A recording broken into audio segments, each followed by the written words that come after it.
गुरुर्ब्रह्मा गुरुर्विष्णू गुरुर्देवो महेश्वरः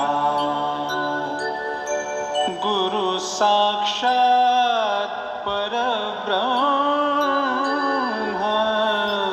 तस्मै श्री गुरवे नमः.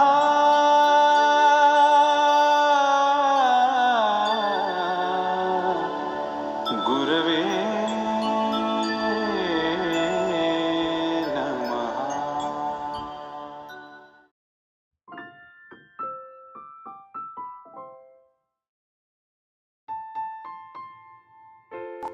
I request Vijaya to take it forward. So I'll start with 2 lines.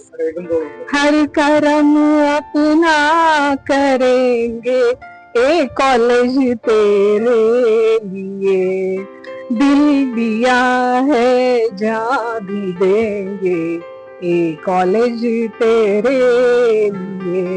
This is for you, sir. Great. Then second one also. म्हणजे सरांचं आणि माझं इंटरॅक्शन जेव्हा असायचं तेव्हा बऱ्याचदा असं ऐकायला मिळायचं असं बोलतात but I neglect. So for this कुछ तो लोग कहेंगे लोगों का काम है कहना छोड़ो बेकार की बातों को. So this is sir. So it's my privilege to welcome you all today to this special occasion. The retirement of ceremony of our beloved research guide and respected principal of Patkar College, Dr. Ramesh Yamgar sir. Principal नको sir. Sir पण retire होतात मी. पण आता आमच्यासाठी ती मोठी post आहे, right ना? So okay, so Professor Dr. Yamgar, we gathered here to celebrate the life and legacy of a man who gave his all for the students. From the quiet corner of the research lab to the bursting office, Dr. Yamgar sir lead with grace, patience and purpose. He gave his time, his wisdom and most importantly his heart. His guidance didn't just shape project, it shaped people. And he has gifted us something no retirement can end, and that is the inspiration. So for this, पापा कहते हैं बड़ा नाम करेगा बेटा हमारा ऐसा काम करेगा. And during his career, Dr. Yamgar sir has worn many hats as a professor, mentor, research guide, and ultimately as a principal too. He is a guiding light and a pillar of strength for we all. Recently, I delivered a keynote speech in LPCC Summit on 3 hours of self-leadership, and I could recollect and correlate with sir's journey. So Dr. Yamgar sir leaves the 3 principles, that is reflect, recharge and respond. So reflect, he never rushed to the decision, he listened deeply to situation and to people. Recharge, he modeled the importance of restoring energy through learning, and he reframed his decisions as per requirement. Respond in the sense he didn't just act, he responded with empathy and clarity always, giving guiding from a place of care. It was his way of life. I'm sure you must have agreed with me. I could correlate this 3 hours with Sir's journey. So hope you find it correlate with this, right? Now हर करम अपना करेंगे ए सनम तेरे लिए दिल दिया है जा भी देंगे ए सनम तेरे लिए. And these words are for the family that stood behind this scholar, Dr. Yamgar sir. The sacrifices made quietly, but his loved ones deserve the loudest applause. So please, for man and Nigel, you gave us the gift of his time, his wisdom and his presence every time for us. Now it's time for him to return to you with love and laughter. So I request sir to please sing 2 lines for ma'am. Sir, same Har Karam. Please sir.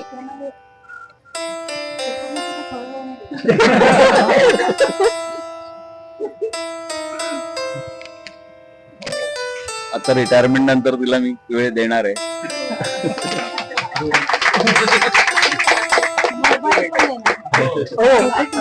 तर तुम्ही ठेवणार आहात ना. Record होते. आम्ही त्यासाठी record करतोय. Whatever promises you will make, all these will be recorded.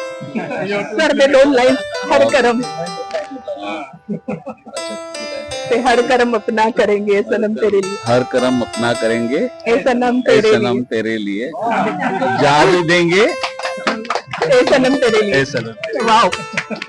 नाही आणि दुसरं ऍक्च्युली काय झालंय, मी माझं शिक्षण पूर्ण नंतर केलंय, लग्नानंतर. माझी PhD लग्नानंतर झालेली आहे आणि माझ्या प्रत्येक यशात आणि माझ्या प्रत्येक कर्तृत्वादीचा सहभाग आहे. मी काही बघितलेलं नाहीये घरी, मी काही घरचं खरंच नाही बघितलं आणि त्यामुळे मी जास्तीत जास्त वेळ मुलांसाठी आणि कॉलेजसाठी देऊ शकलो. पण त्यामुळे मी जम्स पण खूप केल्या माझ्या करिअरमध्ये. खरं म्हणजे माझ्या कॉलेजमधून मी ICT ला पण गेलो 1 वर्ष, जिथे मला थोडी रिसर्चला म्हणजे रिसर्चसाठी जी काय प्रोत्साहन होतं ते मला ICT तून मिळालं. त्याच्या आधी रिसर्च करत होतो पण तेवढा वेग नव्हता माझा. मग ICT मधून मी परत जेव्हा आलो त्याच्यानंतर परत मला प्रिन्सिपल पद मिळण्याचा योग आला. त्यावेळी सुद्धा मॅडमने खूप सपोर्ट केला आणि मग ते प्रिन्सिपल पद पण मिळालं आणि त्याच्यानंतर मग मी परत कॉलेजला आलो आणि कॉलेजला आल्यानंतर मग आता आजपर्यंत कॉलेजसाठीच काम करत होतो. पण आता जरा वेळ दोघांसाठी देणार आणि विशेष म्हणजे ह्या सगळ्या माझ्या वाटचालीत पूर्ण निहितकडे पूर्ण लक्ष तिने दिलंय. म्हणजे इव्हन त्याचं ऍडमिशन, त्याच्याकडे बघणे, त्याला काही कमी जास्त किंवा त्याची काही तब्येत जरी कमी असेल, काय झालं असेल त्याला, तरी त्याच्याकडे जाणं येणं, त्याच्यात मी कधीच मला नाही जमलं ते. पण ही म्हणजे इव्हन तो हैदराबादला असताना सुद्धा ह्याला जरा थोडंसं काय झालं की लगेच ही एकटी जायची हैदराबादला. तर त्यावेळी मी जाऊ शकत नव्हतो कारण काही कॉलेजच्या कमिटमेंट्स काय हे, त्यामुळे मी जाऊ शकत नव्हतो. पण ही एकटी जाऊन यायची त्याच्याकडे. इव्हन आता नेरुळला सुद्धा राहिला होता MBBS करताना, त्यावेळी सुद्धा तो ही एकटीच जायची बऱ्याच वेळेला. मग म्हणून मी पण थोडासा तो विचार करून वाशीला घेतलं होतं कॉलेज, की मी वेळ देऊ शकतो ह्याला, जेणेकरून हिची धावपळ होणार नाही. पण ते झालं उलट, कॉलेजमध्येच बिझी आणि कॉलेजमधून यायलाच घरी 11 वाजायचे. मग त्यामुळे तो पण एक हे झालं. पण पूर्ण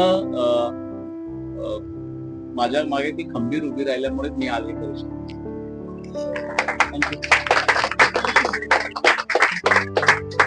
thank you madam. Behind every successful man there is a woman. आणि हे सगळ्या घरामध्ये मला वाटते सत्य आहे. प्रथम मी सर्वांचे आभारी आहे की एवढा सुंदर क्षण तुम्ही आजचा हा मला दिलात आणि मला बोलवलं. तुमचे सर तुमच्यासाठी काय आहे तुम्हाला माहित आहे आणि सरांसाठी तुम्ही काय आहात ते तुम्हाला माहित आहे. मलाही सर असं व्यक्तिमत्व आहे की ते कोणाला नकार देत नाही, फक्त मला सोडून.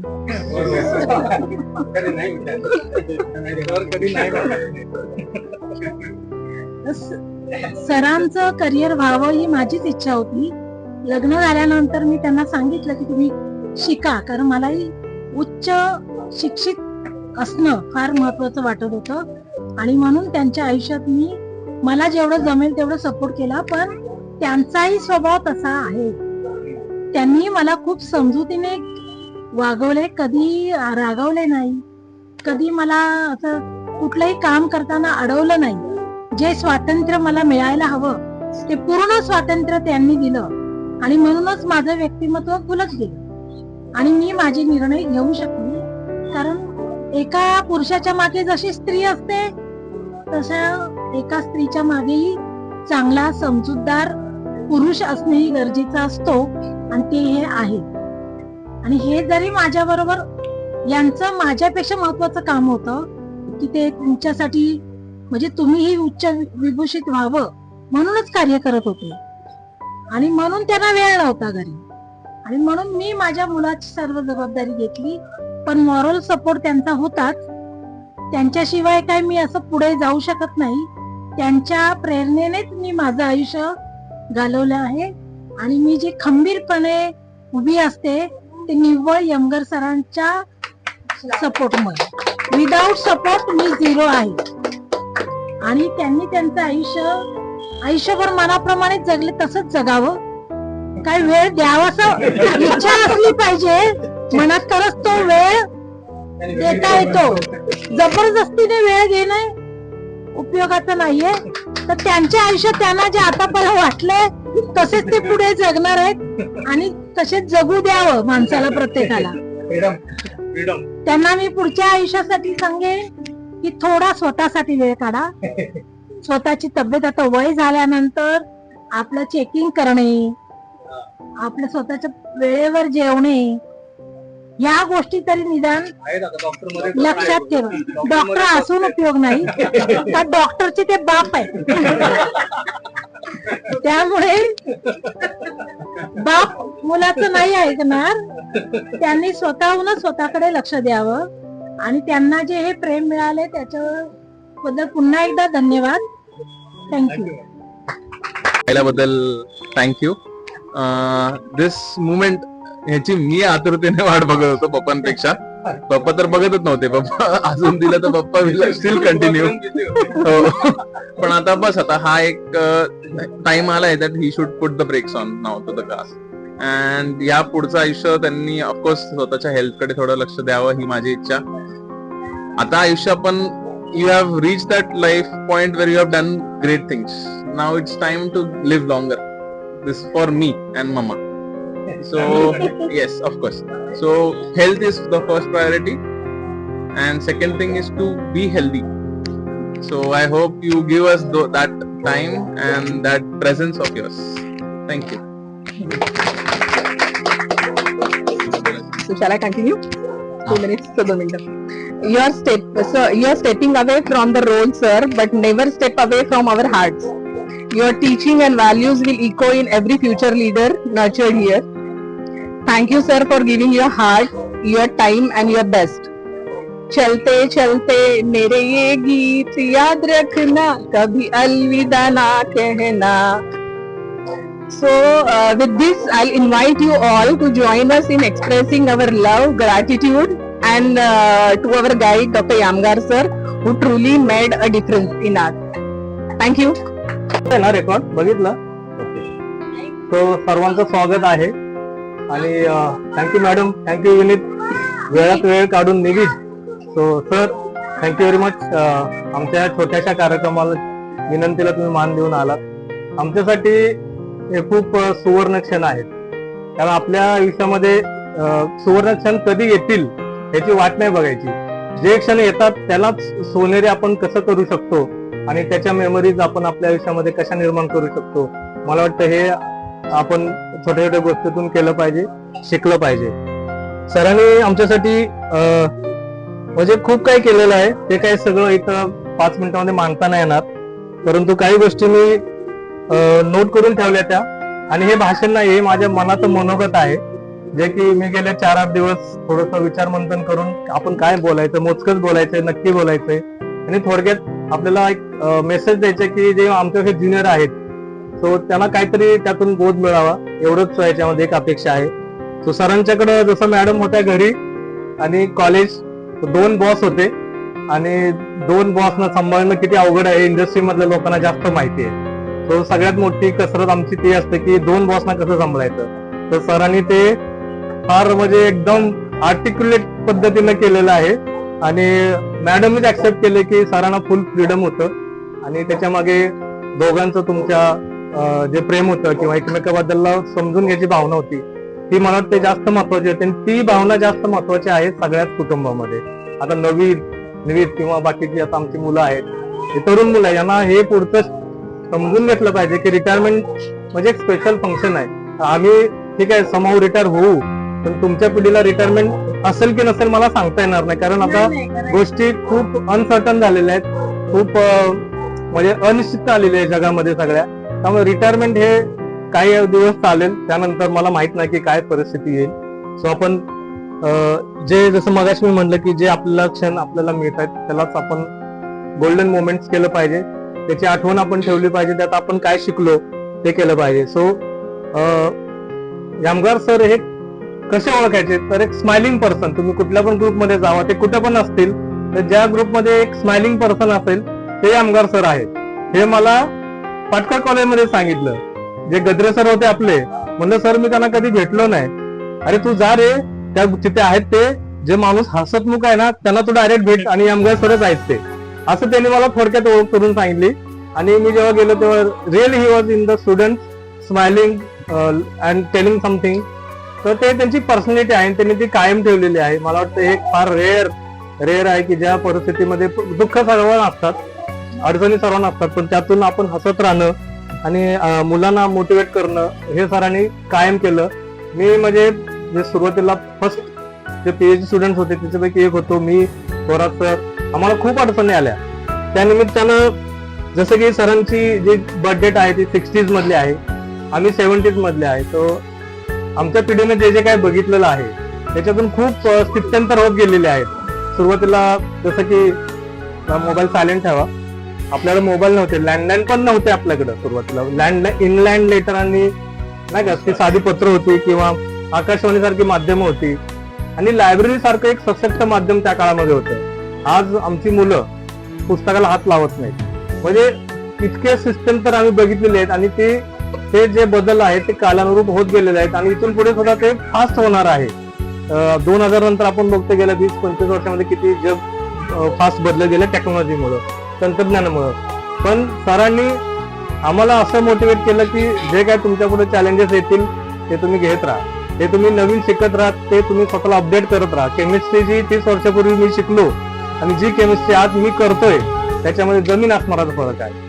जे अंडरस्टँडिंग होतं 30 वर्षापूर्वी आणि जे आज आहे, इव्हन ग्रॅज्युएट किंवा पोस्ट ग्रॅज्युएट लेवलला खूप ऍडव्हान्स लेवलला गेलेलं आहे. आणि त्याच्यामध्ये शिक्षकाचा फार मोठा रोल आहे की त्यांनी त्यांच्या विद्यार्थ्यांना कसं मोटिवेट केलं पाहिजे. तर ह्या पद्धतीनं यामगार सर आमच्यासाठी एक रोल मॉडेल आहेत आणि एक युनिक टीचर आहेत. म्हणजे त्यांनी सगळ्या गोष्टी मला स्वतःला बोटाने धरून शिकवल्या नसतील, पण त्यांनी त्यांच्या ऍक्शन मधून त्या गोष्टी आम्हाला शिकवल्या, किंवा एक मॉडेल किंवा आयडियल टीचर कसं असू शकतो. सो हे एक उदाहरण त्यांनी आम्हाला घालून दिलेलं आहे. तर त्याबद्दल आम्ही सरांचे खूप म्हणजे धन्यवाद मानतो, आणि ते मनामध्ये कायम ठेवतो की जसं सरांचं बॅकग्राऊंड थोडक्यात त्यांचे आई वडील खेडेगावातून आहेत, त्यांचा पण खेडेगावाशी टच आहे, आणि आपला जो भारत आहे तो खरा भारत तिथे आहे. आपण इंडियन आहोत, इंडिया म्हणजे जे शहरामध्ये राहणारे लोक. तर सरांनी तो एक ताळमेळ कायम ठेवलेला आहे. त्यांनी सांगलीला घर घेतलंय. मला समजे ना की हे सर सिटीत राहणार आहेत आणि सांगलीला घर का घेतलंय. तर मी जेव्हा त्यांच्याशी थोडं इंटरेस्ट केलं तेव्हा कळलं की त्यांना पण तेवढीच ओढ आहे, जी जन्मभूमी आपली आहे, जी आपली मातृभूमी आहे, जिथे आपले आई वडील लहानाचे मोठे झाले. इथे आपण नोकरीच्या निमित्ताने किंवा थोडक्यात पैसा कमवण्याच्या निमित्ताने आपण इथे आलेलो आहे. इथे सेटल झालं ती गोष्ट वेगळी आहे, तरी पण आपण आपल्या मायभूमीशी, आपल्या जन्मभूमीशी नाळ कायम ठेवली पाहिजे, जपली पाहिजे. ही जर जपली तरच निविद उद्या सांगलीला जाऊन राहील, त्याच्या बायकोला घेऊन जाईल, हे बघ हे माझं गाव आहे, ही माझी माणसं आहेत, आणि तो खरा भारत आहे. मला वाटतं ती ओळख आपण कायम जपली पाहिजे. तो या छोट्याशा गोष्टीकडून सरांच्याकडून मला कळलं की आपण पण आपल्या गावाशी, आणि आम्ही पण आमच्या गावाशी, माझ्या नातलगांशी, माझ्या नाता गोत्यातल्या माणसांशी मी कायम म्हणजे जोडलेलो आहे. डिस्कनेक्ट नाही. आपण शहरामध्ये आलो म्हणून आपण डिस्कनेक्ट होऊन चालणार नाही. आपण त्यांच्याशी मिळून मिसळून त्यांच्या सुखदुःखामध्ये आपण सहभागी झालं पाहिजे. मला वाटते याच्यासारखा आनंद नाही, कारण शहरामध्ये तुम्ही बघता की शेजारी कोण राहतो आपल्याला माहित नसतं, वरच्या खालच्या मजल्यावर कोण आहे ओळख नसते. तर या गोष्टी इथं मिसिंग आहेत. पण गावाला तुम्ही गेलात की तुमची आपुलकीनं चौकशी होते, कधी आला, कसा आहे वगैरे. हे जे जिव्हाळा आहे, जे प्रेम आहे ते पैशातून मिळत नाही. मला वाटतं ही एक फार मोठी गोष्ट सरांच्या मुळे आम्हाला लक्षात आली, आम्ही ते शिकलेलो आहे. डिजिटल इंडिया बद्दल आपण जर थोडक्यात बोललं की खूप फास्ट होत आहे, आणि केमिस्ट्री पण खूप चेंजेस होत आहेत. केमिस्ट्रीमध्ये पेप्टाइड केमिस्ट्री येते, मोनोक्लोनल अँटीबॉडीज येत आहेत, अजून फ्लो केमिस्ट्री येते, काय काय मध्ये येऊ घातलेलं आहे मला माहित नाही. आता माझं पण जास्त काय रिटायरमेंटचं आता 2-3 वर्षच आहेत. तर या पुढच्या 10 वर्षामध्ये खूप चेंजेस होणार आहेत केमिस्ट्रीमध्ये सुद्धा. केमिस्ट्री कदाचित थोडीशी मागे पडेल, पण जी बेसिक केमिस्ट्री आहे ती कधीही संपणार नाही. ते एक सायन्स आहे, ते कायमस्वरूपी राहणार आहे, आणि आपल्याला ते अद्ययावत ठेवावं लागेल स्वतःला. जे आमच्यापेक्षा ज्युनियर आहेत, राम आहे, अनुसे आहे किंवा मुस्तफा आहे यांना थोडंसं ते अजून ऍडव्हान्स पिकअप करावं लागेल, स्वतःला मोटिवेट करावं लागेल. आपण ह्या गोष्टीतून काय शिकलो तेच पुढे आपल्याला घेऊन जाता येईल. रिटायरमेंट नंतरचं आयुष्य हा एक फार मोठा प्रश्न असतो बऱ्याच लोकांना की मी रिटायरमेंट नंतर काय करणार. परंतु मला वाटतं सरांच्याकडे तशी काय समस्या नाहीये. त्यांनी त्यांचं रिटायरमेंट प्लॅनिंग ऑलरेडी करून ठेवलेलं आहे, which is a good thing. तुम्ही जर वेल प्लॅन नसाल तर येणाऱ्या कुठल्याही आव्हानाला तुम्ही त्याला तोंड देऊ शकता किंवा त्या परिस्थितीचा सामना करू शकता. बऱ्याच लोकांचं असं होतं की मी रिटायरमेंट काय करणार आणि मग ते एक वेगळ्या स्टेट ऑफ माइंड मध्ये जातात, ऍक्टिव्हेट राहत नाहीत किंवा बरेच गोष्टी होतात. पण मला वाटतं सर ऑलरेडी खूप ऍक्टिव्ह आहेत आणि ते त्यांना पुढचे 15-20 वर्ष 30 वर्ष घेऊन ते जी ऍक्टिव्हिटी आहे किंवा त्यांना जे करायचं आहे ते करत राहतील अशी आम्ही सदिच्छा निर्माण या ठिकाणी व्यक्त करतोय. सो जसं मी म्हणलं की सोनेरी क्षण निर्माण करू शकत नाही, जे आहे तेच सुवर्ण क्षण समजून यापुढे आपण जायला पाहिजे. आणि आपण इथं जमलोय ते सरांनी जी काही सेवा केलेली आहे कॉलेजेसमध्ये, वेगवेगळ्या शैक्षणिक पदांवर, संस्थांमध्ये आणि मुलांच्यासाठी, स्टुडंटसाठी त्यांनी जी निर्णय घेतले, सो त्याच्यासाठी एक कृतज्ञता व्यक्त करण्यासाठी आम्ही इथं आलेलो आहे. आणि त्या तुम्ही आम्हाला जे गाईड केलं, जे रिसर्च साठी ओरिएंटेशन केलं, त्याचा एक थोडक्यामध्ये सन्मान करण्यासाठी आम्ही सगळे इथे आलेलो आहे. तीच भावना सर्व इथं आलेल्या स्टुडंटची आणि त्या फॅमिलींची आहे. या सगळ्या गोष्टींनी सरांनी आमच्या हृदयामध्ये कायमस्वरूपी स्थान निर्माण करून ठेवलेलं आहे, जे की म्हणजे आपल्या आयुष्यामध्ये आपण कायम लक्षात ठेवणार, ते कधीच विसरू शकत नाही. जे असे काही टीचर असतात त्यांचे आपण कधी पण आठवण काढली तर आपल्याला काही गोष्टी लक्षात राहतात की नाही हे माझे गाईड आहेत किंवा हे माझे शिक्षक आहेत किंवा यांचा माझ्याशी खूप घनिष्ठ संबंध आला होता. आणि मला वाटतं ते एक फार मोठं अतूट नातं कायमस्वरूपी निर्माण झालेलं असतं. सो हे जे काही आम्ही करतोय ही काय परतफेड नाहीये, ही परतफेड अजिबात नाही. तुमचं ऋण आहे ना सर, ते कायम आमच्यावर असू देत, कायम आमच्यावर असू देत, त्यातच जीवनाचा खरा आनंद आहे.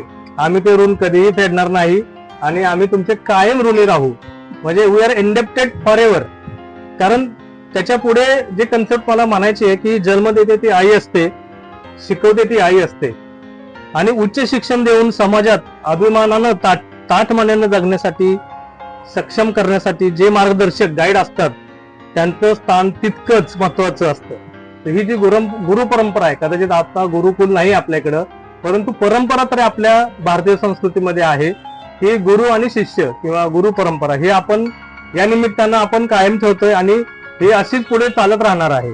त्याच्यामुळे सरांचं योगदान आहे. सरांनी जसं आम्हाला काही शिकवलं तसं आम्ही पण 4 गोष्टी इतर मुलांना शिकवतो असतो किंवा त्या माध्यमातून ती जी परंपरा आहे ती कायम ठेवण्यासाठी प्रयत्न करत असतो. सो प्रोफेसर वाडिया होते, एक आदर्श शिक्षक होते. त्यांनी मला 30 वर्षापूर्वी काही छोट्याशा गोष्टी सांगितल्या होत्या जेव्हा आमचं MSc पासिंग आउट झालं होतं. ते म्हणाले होते, जसं तसं तुम्हाला सांगतो, ते काय म्हणाले होते आणि मी जे काय म्हणतोय ते तुम्ही पण कायम ठेवा लक्षात. तुमच्यासाठी हे मुद्दा मी लिहून आणलेला आहे. पैसा असो नसो, नोकरी असो नसो, शिक्षण तुमच्या सोबत कायमस्वरूपी असतं. शिक्षण, जे शिक्षण तुम्ही घेतलेलं आहे, काय पण तुमची डिग्री असू द्या, कुठल्याही शैक्षणिक पात्रता असू द्या, तुमचं डिग्री सर्टिफिकेट एखाद्या वेळेस गहाळ होईल, गमावलं येईल, कुठेतरी फाटून तुटून जाईल किंवा विसरेल, पण तुमची शैक्षणिक पात्रता कायम तुमच्या सोबत राहणार असणार, कायम तुमच्या सोबत असेल. मग अशा शिक्षकांना, अशा संस्थांना आपण विसरू शकत नाही. आपल्या संस्थांना, शिक्षकांना किंवा गुरुंना आपण विसरता कामा नये. आम्हाला तुमच्या मार्गदर्शनाची कायम गरज आहे, कारण गुरुचं जे स्थान आहे, मी तुम्हाला आता सांगितलं, ते कायम आहे. तो बऱ्याच वेळा आपण आपल्या संसारामध्ये गोंधळ निर्माण होतो किंवा अशी द्विमन स्थिती निर्माण होते, तर आपल्याला कोणतरी एक न्यूट्रल जो व्यक्ती असते ती गुरुच असते. मी माझ्या वैयक्तिक आयुष्यामध्ये सरांना कितीतरी वेळा कन्सल्ट केलेला आहे, सर आता अशी परिस्थिती आहे, दोलायमान परिस्थिती आहे, काय करायचं. तर सरांनी मला आधार दिलेला आहे. सरांनी मला सांगितलं की ठीक आहे, जे काय झालंय तिथून पुढे जायचंय आणि हा तुझा मार्ग आहे. तर आम्ही सरांच्या बोलण्यावरून आमच्या आयुष्याचे निर्णय घेतलेले आहेत आणि जे 99.99% खरे ठरलेत आणि योग्य ठरले, त्याच्यामध्ये कधी गफलत झाली नाही. सो ह्याच निमित्तानं सर, तुम्हाला रिटायरमेंट नाही, हे फक्त फॉर्मॅलिटी आहे. की गुरुचं जे स्थान आहे ते कायम आहे आणि गुरुला कधी रिटायरमेंट नसतं. तुमचं जे ऋण आहे ते आमच्यावर कायम राहू द्या. आम्ही ते आमच्या मनात ठेवणार कायम आणि ते तसंच राहणार, म्हणून तुम्हाला रिटायरमेंट नाही. आणि ही जी परंपरा आहे ती तुम्ही कायम ठेवा. मला याच निमित्तानं हेच सांगायचंय. तुमच्या उर्वरित आयुष्यात तुम्हाला आरोग्य मिळो ही ईश्वरचरणी प्रार्थना. धन्यवाद. या. Good afternoon, everybody. So actually, I am the youngest student of Dr. Yamgar sir. Don't go by my hair. I am youngest among you all. So actually, around 2022, 2022 दरम्यान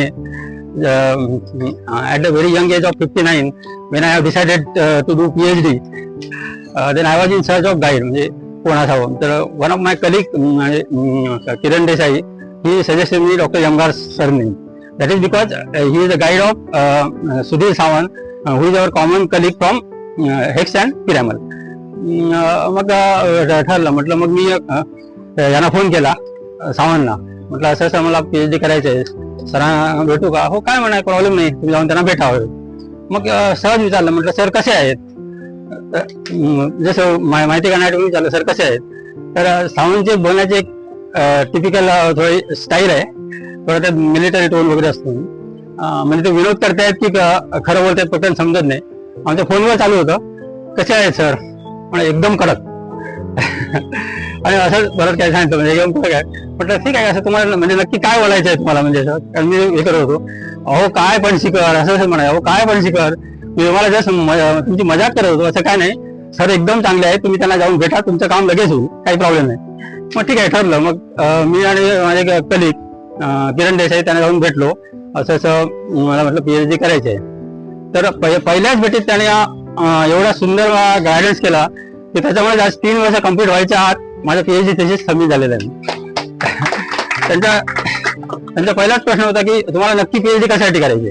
तर मग मी सगळं माझं त्या उद्देश सांगितलं की असं असं करतोय म्हणून. तर ते म्हणाले तुमचं असं असेल तर तुम्ही या युनिव्हर्सिटीत अजिबात जाऊ नका. म्हणजे not because of quality of research, पण ते म्हणाले की म्हणजे प्रोसिजर मध्ये तुम्ही विनाकारण अडकून जाल. त्यापेक्षा तुम्ही या युनिव्हर्सिटीत चला, तुमचे सगळं टाइम बाउंड असतं, UGC प्रोसिजर फॉलो करतात, डॉक्युमेंटेशन एकदम चांगलं असतं आणि टाइम बाउंड तुमची PhD होऊन जाईल. तर I am really thankful sir for your proper guidance. की आता before completion of 3 years I already submitted my thesis. Thesis viva पण झाला, आता फायनल वायवा फक्त बाकी आहे. So he has really guided me very nicely. आम्ही 2 पेपर इंटरनॅशनल जर्नलमध्ये पब्लिश केले, 3rd paper also on the way. त्यामुळे क्वालिटी ऑफ रिसर्चचा काही प्रश्नच नाही.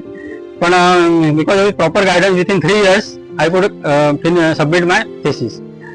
So that is all about. आज सर रिटायर होत आहेत.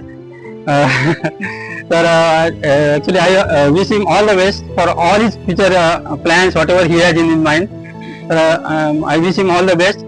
आणि ईश्वरच्याने एवढीच प्रार्थना करतो की ईश्वर त्यांना उत्तम आयुष्य आणि आरोग्य देवो, म्हणजे त्यांच्या मनात जे आहे ते सर्व सिद्ध हो. Thank you sir, thank you very much.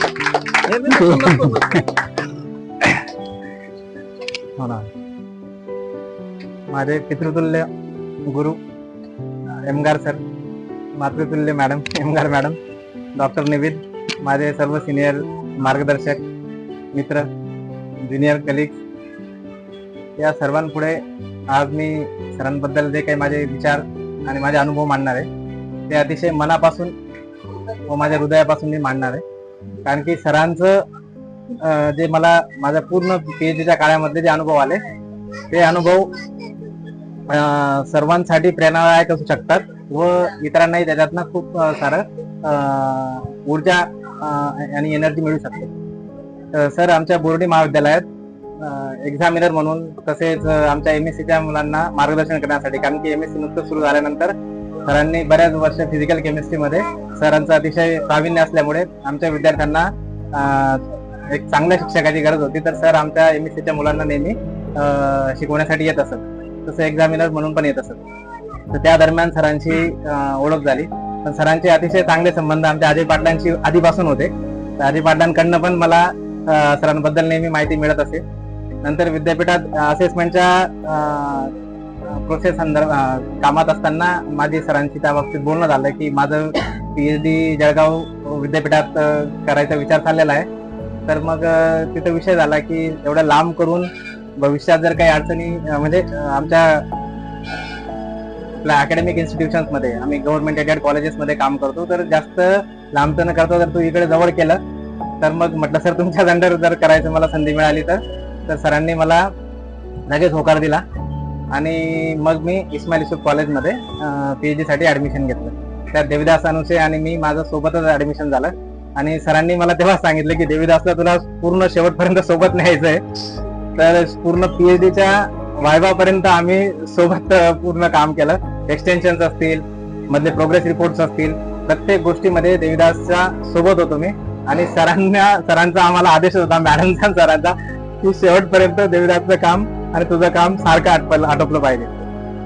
त्यामध्ये सरांचं अतिशय योग्य प्रमाणात नेहमी मार्गदर्शन लाभत होता. सर्वात महत्वाचा जो काळ आला माझा सिनॉप्सिस सबमिशनचा, त्या दरम्यान होतो कोविड पॅन्डेमिक. त्या कोविड पॅन्डेमिक मध्ये अतिशय अडचणी येत होत्या. त्याच्यानंतर आम्ही सिनॉप्सिस सबमिशनला थोडा वेळ झाला. त्याच्यानंतरच्या काळामध्ये माझ्या नेमक्या जे रेफरीज होते, तर एक IIT ला गेला होता आणि एक बाहेर गेलेला होता, ते रेफरी अवेलेबल नव्हते. तर तेव्हा मी पाटकर कॉलेजला नेहमी व्हिजिट करत असे. सर आणि मी ऑटोने विद्यापीठात जवळपास 12 वेळा गेलो, 3 महिन्यात 12 वेळा. तेव्हा कोविडचं पॅन्डेमिक असताना एवढा धोका पत्करून सर माझ्यासाठी आले की सरांची ट्रीटमेंट जी होती डायरेक्ट पुढच्या मुलासारखी मला नेहमी मिळत गेली. तर आम्ही ऑटोने 12 वेळेस जाऊन शेवटी एक दिवशी असं 1 डिसेंबरची तारीख होती, ती मला अजूनही आठवते. खूप पाऊस होता. तर मी सरांकडे गेलो. सर म्हणे चल. आम्ही 4 वाजता विद्यापीठात गेलो. विद्यापीठात आम्हाला 6 ते 7 वाजले. पण त्या दिवशी तो सरांनी सिनॉप्सिस पाठवला, थेसिस पाठवला एका रेफरींना. आणि त्याच्यानंतर मग आमचं जी वायवाची प्रोसेस झाली, तर वायवाची प्रोसेस सुद्धा सरांच्या घरून झाली. सर म्हणे तू कुठं टेन्शन घ्यायचं नाही, कुठं जायचं नाही, तू माझ्या घरी ये. मॅडम म्हणे इथूनच जायचं. तर सरांच्या घरूनच माझं वायवाचं पूर्ण प्रोसेस झाली. पण त्याआधी जे IIT ला माझा थिसिस गेला होता, नंबुद्री सर म्हणून होते, ते ऑर्गॅनिक सिंथेसिस मध्ये खूप एक्सपर्ट होते. पण सरांना माझ्यापेक्षा माझ्यावर इतका विश्वास होता की विजू तू एकदम चांगलं करशील, तुझ्याबद्दल मला पूर्ण कॉन्फिडन्स आहे, अजिबात घाबरायचं नाही. तर त्यामुळे, त्या विश्वासामुळे आणि सरांचं अचूक मार्गदर्शन असल्यामुळे एकदम व्यवस्थितपणे वायवा मी देऊ शकलो. वायवा झाल्यानंतरचं मी सांगतो ते अतिशय माझ्यासाठी खूप महत्वाचं आहे.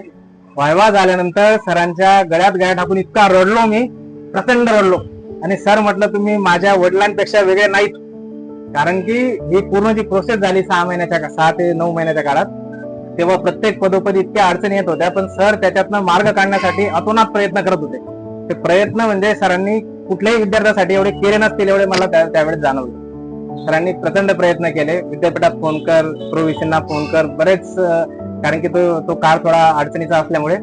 आणि त्या सगळ्या आठवणी मला जेव्हा वायवा म्हणजे PhD त्यांनी मला अवॉर्ड केली, त्यानंतर इतक्या भावना दाटून आल्या. सरांना पण आनंदाश्रू तिथून निघत होते. आणि मग नंतर मॅडम आल्या, मॅडमने पण आशीर्वाद दिले त्या दिवसात. आणि त्या वायवा झाल्यानंतर सरांनी माझा सत्कार केला, माझ्यासाठी, माझ्या मिसेस साठी दोघांना भेटवस्तू देऊन. तरी मी अजून सुद्धा विसरत नाही. आणि मी माझ्या बऱ्याच सहकाऱ्यांना, इतरांना सांगत असतो की माझे गाईड कसे असतील.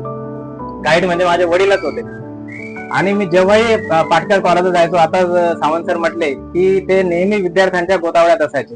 मी बऱ्याचदा जेव्हा विचार करतो की मी विद्यार्थी माझ्याकडे वेगवेगळ्या समस्या घेऊन येतात, मी पण तसाच वेळ देण्याचा प्रयत्न करतो. तर बरेच म्हणतात की सर एवढ्या बारीक गोष्टी सांगायची गरज नसते किंवा एवढं आपलं काम होत असतं. पण मी नेहमी सरांना आठवतो की सरांकडे गेल्यानंतर तो ऍडमिशनचा मुद्दा असेल, कुठल्या मुलाचा परीक्षेचा मुद्दा असेल, सर इतक्या पोटतिडकीने त्या मुलांची पूर्ण इद्गुत साधतात व त्याचा प्रॉब्लेम सॉल्व्ह करायचा प्रयत्न करतात. ते मी नेहमी आठवतो की एवढे सिनियर पर्सन एवढ्या छोट्या छोट्या मुद्द्यांना, एवढे लहान लहान मुलांसाठी एवढे वेळ देऊन एवढं प्रॉब्लेम सॉल्व्ह करण्यासाठी धडपड करतात. तर आपण तर अवश्य केलं पाहिजे. तर एवढा हाडाचा शिक्षक मी बघितला नाही. आणि त्यांच्याचकडनं प्रेरणा घेऊन आम्ही काम करायचा प्रयत्न करतो. तर त्याच्यातनं थोडं सरांसारखं तर आपण बनवू नाही शकत, पण सरांमधले जर काही आपल्याला गुण घेता आले तर आम्ही नेहमी घेण्याचा प्रयत्न करत असतो. आणि सरांना सर्वात महत्वाचं इतकं छान कुटुंब लाभलंय. मॅडमचा मलाही बराचदा अनुभव आला. कारण की मॅडमने पण तेवढंच आमच्यावर प्रेम केलं विद्यार्थ्यांवर, कारण की सरांना इतके फोन व्हायचे आमचे, एक तास 1.5 तास फोन चालायचे. तर मॅडम म्हणायचे की तुम्हाला कॉलेजला तर वेळ नसतोच आमच्यासाठी, पण घरी आल्यानंतर सुद्धा तुमचा वेळ विद्यार्थ्यांसाठी असतो. पण तो त्यांचा घरचा वेळ सुद्धा आमच्या विद्यार्थ्यांनी त्यांच्याकडनं हिरावून घेतला. त्या बाबतीत आम्ही मॅडमचे क्षमा मागतो, कारण की नेहमी बऱ्याचदा जेव्हा आणि आम्ही फोन करायचो तेव्हा सरांचा फोन परत बिझी असायचा, परत आम्ही नंतर कॉल करायचो. म्हणजे परत दुसऱ्याचा बिझी, म्हणजे इतकं फोन सर, मला तरी वाटतं सर घरी गेल्यानंतर सुद्धा कमीत कमी दररोज 3 तास विद्यार्थ्यांशी बोलत असतील. मग तो वेळ म्हणजे त्यांचा कुटुंबाचा वेळ देखील आम्ही त्यांचा घेत होतो. जेवताना फोन जायचे, तर तरी सुद्धा मॅडमने आम्हाला समजून घेऊन त्यांचा हक्काचा वेळ आमच्यासाठी दिला. त्याच्यानंतर डॉक्टर निविद, एवढं छान कुटुंब आपल्याला लाभलेलं आहे.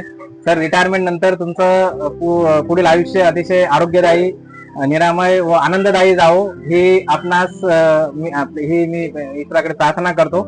व असंच तसं हसतमुख सरांनी आताच उल्लेख केला की मी नेहमी, माझं पण बऱ्याचदा असतं की तू फार हसतो किंवा हसत असतो, तर मला बऱ्याचदा सरांची आठवण येते की नाही, माझे गुरु पण असे हसतमुखच असतात. आणि हसत आपण असलं की बऱ्याचदा विद्यार्थ्यांचे प्रॉब्लेम आपोआप हलके होतात आणि ते आपल्या समोर इझिली येतात आणि त्यांना ऍक्सेस मिळतो. त्याच्यामुळे ते एक चांगलं एक गुण आहे, तो मी बऱ्यापैकी घेण्याचा सरांकडनं प्रयत्न करत असतो. तर त्यासाठी आपण जे योगदान दिलेलं आहे ते आम्ही आता सरच म्हटले की त्याचं ऋण आम्ही कधीच फेडू शकत नाही. फक्त आम्ही तुमच्याकडनं नवीन आशीर्वाद घेण्यासाठी हा सर्व जो प्रोग्राम आहे तो घडून आणला व आपण त्याला सहकुटुंब उपस्थिती दिली, त्याबद्दल आम्ही सर्वांचे तुमचे व तुमच्या परिवाराचे, मॅडमचे, डॉक्टर निविद यांचे खूप खूप आभारी होतो. धन्यवाद.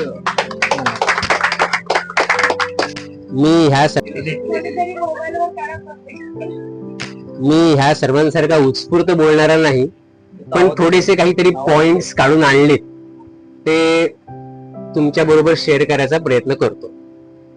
सर्वप्रथम यमगर सर, यमगर मॅडम आणि निविद यांना नमस्कार. तुम्हा सर्वांनाही नमस्कार. सर्व माझ्यापेक्षा वयाने, अनुभवाने मोठे आहेतच, तर तुमचा आशीर्वाद लाभू दे. माझ्याकडून काही कमी जास्त बोलणं गेलं, एखादा शब्द इकडता तिकडता, तो तुम्ही सांभाळून घ्या. नाही सांभाळून घेतलं तर सर सांभाळून घेतील. सर सांभाळून घेतील मला गॅरंटी.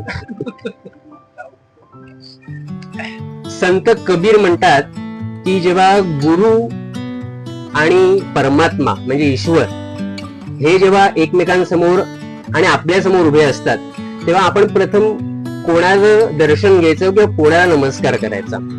कारण शेवटी आपल्याला ईश्वर प्राप्तीच हवी आहे, पण ईश्वर प्राप्ती ही गुरुच्या माध्यमातूनच होते, म्हणून गुरुचं महत्व हे खूप आहे.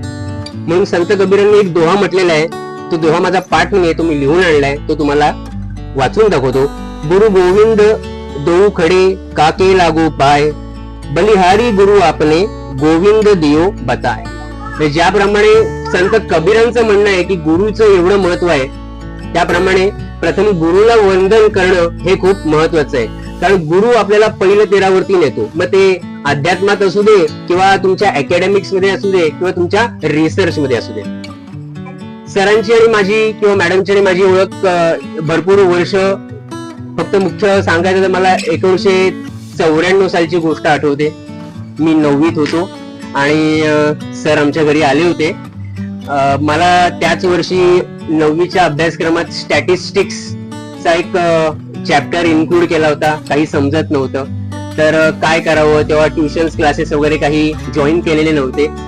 सर नेमके आले होते. सरांना म्हटलं की हे काही मला स्टॅटिस्टिक्स समजत नाहीये. त्यावेळेला साधारण अर्धा एक तास त्यांनी ते स्टॅटिस्टिक्स, तो चॅप्टर, त्याचं सगळं अनालिसिस वगैरे व्यवस्थित समजावलं. म्हणजे त्यावेळेला जे काही मला गणितात मार्क मिळायचे होते शेवटच्या परीक्षेत, ते स्टॅटिस्टिक्स मध्ये जेवढे प्रश्न आले ते सगळे मी अटेम्प्ट करू शकलो आणि तेवढे मार्क मला मिळाले. सांगायचा मुद्दा असा की तेव्हापासून सरांनी जी शिकवायला सुरुवात केली, ते नंतर कॉलेजला ऍडमिशन घेतली. बीएससी ला मी रुपारेल कॉलेजला होतो, पण कॉलेजमध्ये असताना मी सरांना नेहमी भेटायला जायचो. पाटकर कॉलेजला सरांना भेटायला जायचो. तेव्हा मोबाईल नव्हते, म्हणजे साधारण ही 95, 96, 97, 98, 99, 2000 सालची गोष्ट असेल. तेव्हा कॉलेजमध्ये एकच लँडलाईन फोन असायचा किंवा सरांच्या घरचा एक फोन असायचा, मॅडमना फोन करायचो, सर आहेत का, ते म्हणायचे असतील तर कॉलेजमध्ये तुला शोधावं लागेल, तू शोधून काढ, कुठे असतील तर मला पण फोन करून सांग आणि त्यांना लगेच घरी पाठव, नाही तर कुठे आज इकडे जायचंय तिकडे जायचंय किंवा निवीच्या शाळेत जायचंय वगैरे वगैरे. त्या ऑफिसच्या समोरचा जो कॉरिडोर असायचा, कित्येक वेळा मी सरांना भेटायला जायचो, काहीतरी मला पुस्तक वगैरे हवं असायचं, मी सरांच्या समोरच उभा असायचो, पण सर कधी प्रिन्सिपलशी बोलत असायचे, कधी दुसऱ्या शिक्षकांशी बोलायचे, कधी मुलांचे काहीतरी कंप्लेंट्स आलेले असायचे की हे शिक्षक बरोबर शिकवत नाहीयेत, त्यांचा पोर्शन अर्धवट राहिलाय, इन्स्ट्रुमेंट्स काम करत नाहीयेत.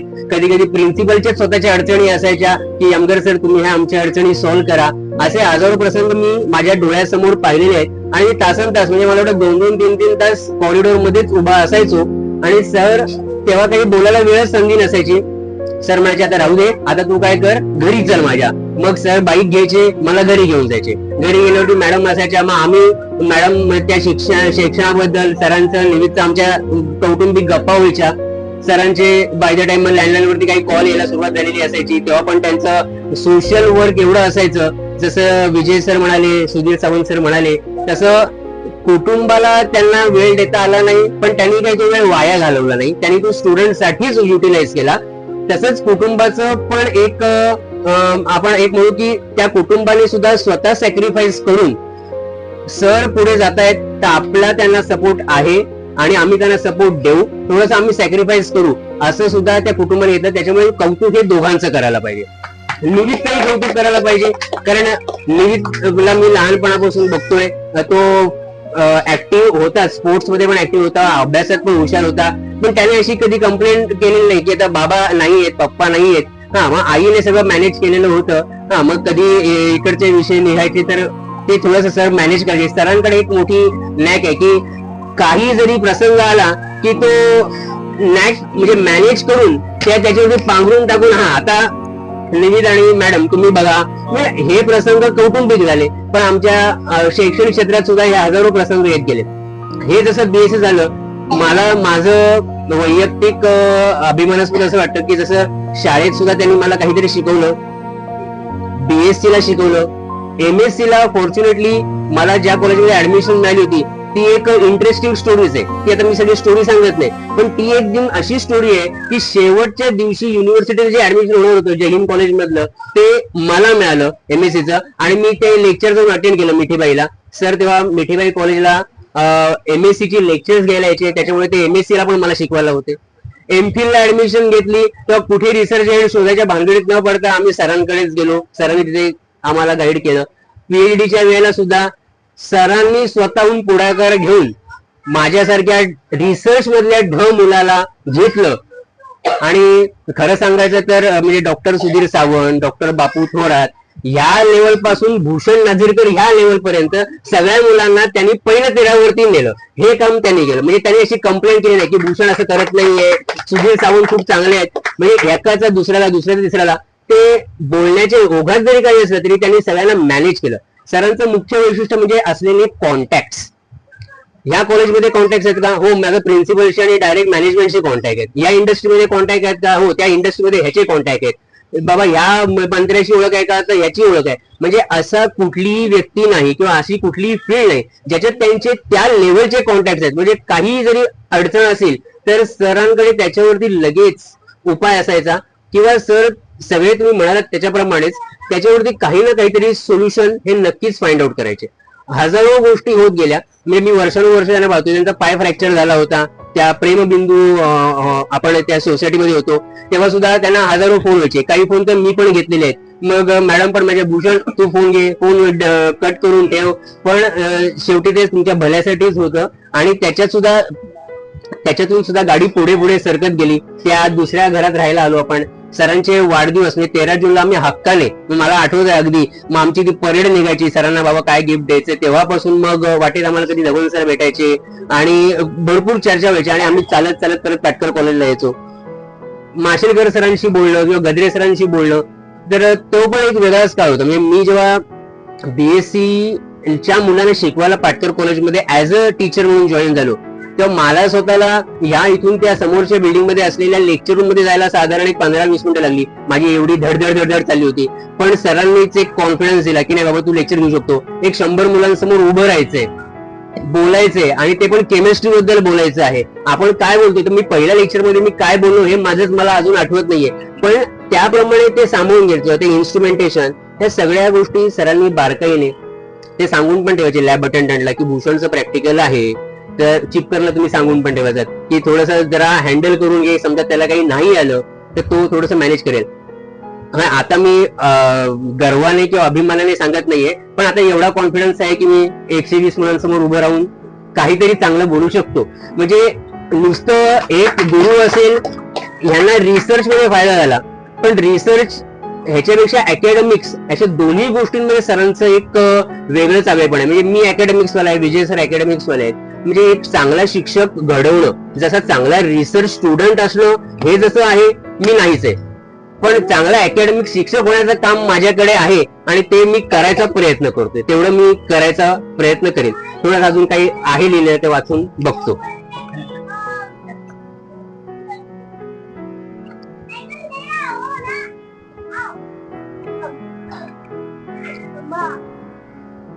भरपूर गोष्टी आणि किस्से आणि अनुभव आहेत सांगण्यासारखे.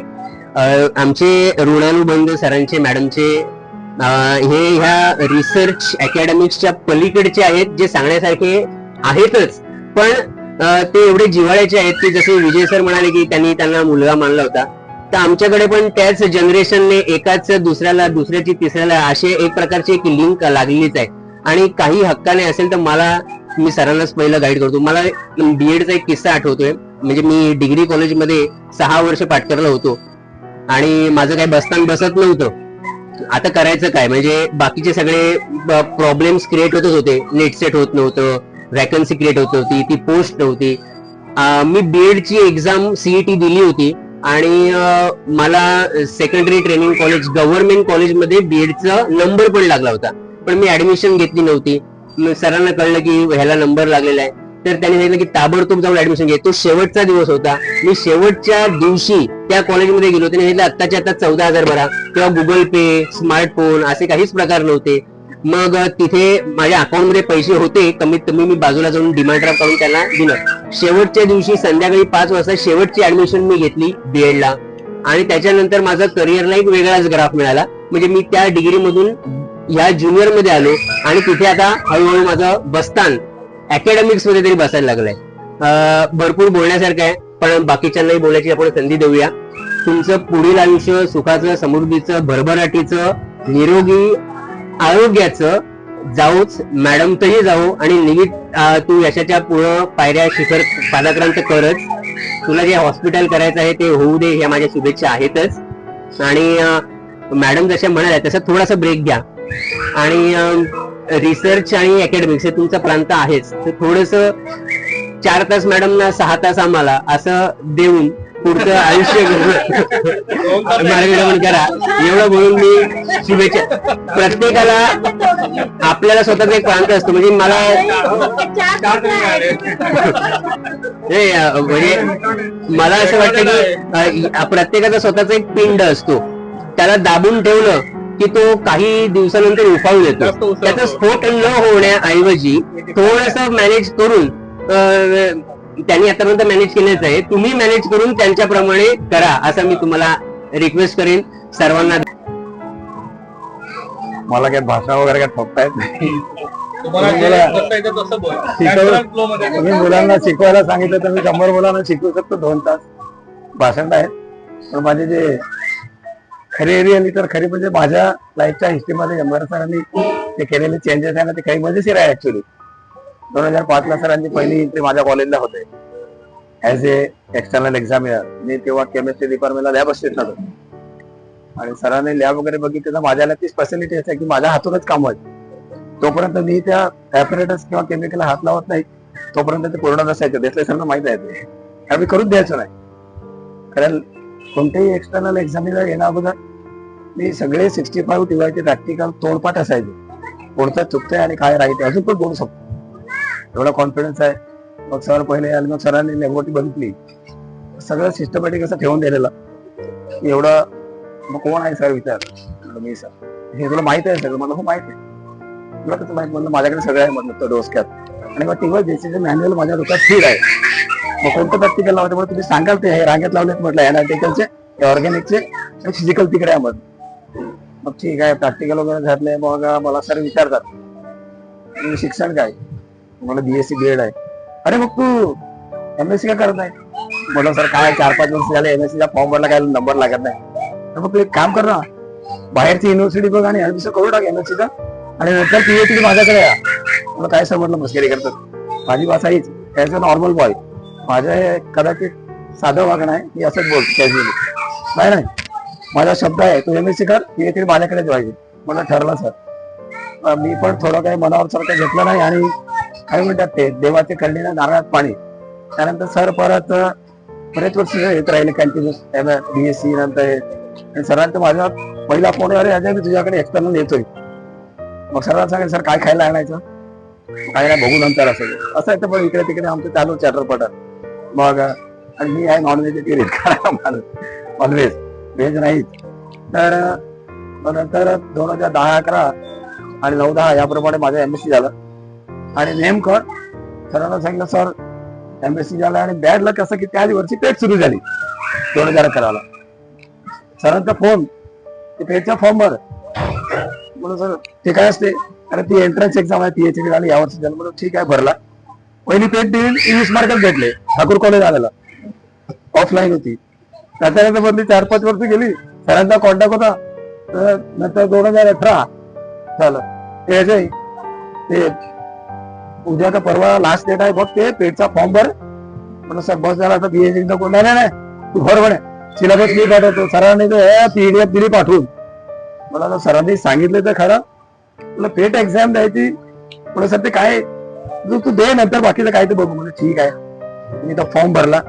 सरांनी ती लिंक पण पाठवली काय माहित कुठून आली लिंक पाठवतो घेतलं फटाफट भरला घरी कॉम्प्युटर असल्यामुळे काय फटाफट भरला आणि आज पेटची एक्झाम आहे संडे मी विचार करतो देऊ की नको अभ्यास तर काय केला नाही आणि ट्युशन चालू होती मुलांची माझी 12वीची मी 11वी-12वीची ट्युशन घेतो तर म्हटलं जाऊ की नको म्हटलं पोरांना सांगितलं मला माझी एक्झाम आहे जाऊ हो सर आम्ही बघू तू लिहायचं काम रायटिंग होतं शिकून झालेलं तुम्ही जा एक्झामला म्हटलं दे रे पेन दे रे पेन्सिल इरेझर दे स्केल दे असे खिसात ठेवली आणि जी शेवटची ट्रेन 11ची ट्रेन असते त्याने पालघरला गेलो तिकडे गेलो तर आधार कार्ड नाही थोडंसं लहान देईल थोडा टाइम थोडा माझा घ्या तुम्ही तर मग तिकडे जाऊन ते गेट वगैरे घेत नाही पण आधार कार्ड लागेल मग बाजूच्या सेंटरला गेला आधार कार्डची हिरावत करणे आणायचं जा सांग अरे पहिलं म्हणलं तू देखना ही नाही था तो आधार क्यों लिया मेरे पास गेटवर सांगितलं परत सरांना तेवढं तर ऑनलाईन एक्झाम होती ती पण माहित नव्हतं की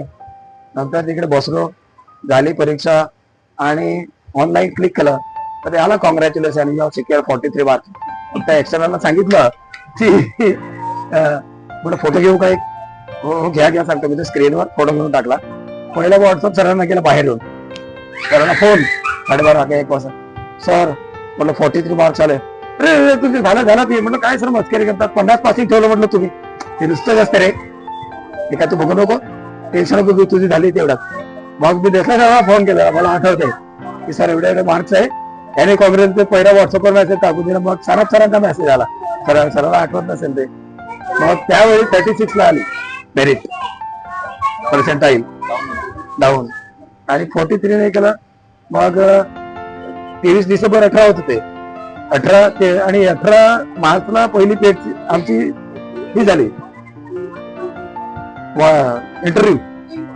इंटरव्ह्यू झाला आणि 23 मार्च पासून लागला कोविड त्याच्यात ते 1.5 वर्ष गेली पुन्हा रिशेड्यूल केलं इंटरव्ह्यू रिशेड्यूल केला मी तर गेलो पाठ करला आधी 2 इंटरव्ह्यू झालेले सर त्याच्यात काही मी क्वालिफाय झालं तर त्या सरांवर तू त्याला कसा घेतला तर सर त्याला भडकून गेलं त्याच्यावर की त्याला सिलेक्ट केला नाही त्याने इंटरव्ह्यू दिला आणि इंटरव्ह्यूला सिलेक्ट केले त्यांना विचारा सरांचा काही रोलच नव्हता तर ती इंटरव्ह्यू लागलं होतं ते मॅनेजमेंट इंटरव्ह्यू समोर मॅनेजमेंटचा एवढा मोठा माणूस रुईयाचे प्रिन्सिपल ठाकूर कॉलेजचे व्हाईस प्रिन्सिपल 2 HODs आणि असं ठेवलेलं आहे बोला सर तुम्ही सरांचं काहीतरी त्या दिवशी कधी नाही होतं मला दिसत होतं काही ठिकाण नाही काय ऑलरेडी वाद झालेला होता आमचे गायकवाड सर इंटरव्ह्यू देऊन गेलेले आणि मी मध्ये बसलो साईडला बसला आणि मला मॅनेजमेंट विचारते म्हणजे तू मी बेसिकली नॉन टीचिंग स्टाफ आहे मी सिनियर क्लर्क आहे एमबी नेतामध्ये आणि मी लॅबा शिकवून प्रमोशन होऊन येतात आलो म्हणजे मी काय अकॅडमिक्स मध्ये नॉन अकॅडमिक आहे.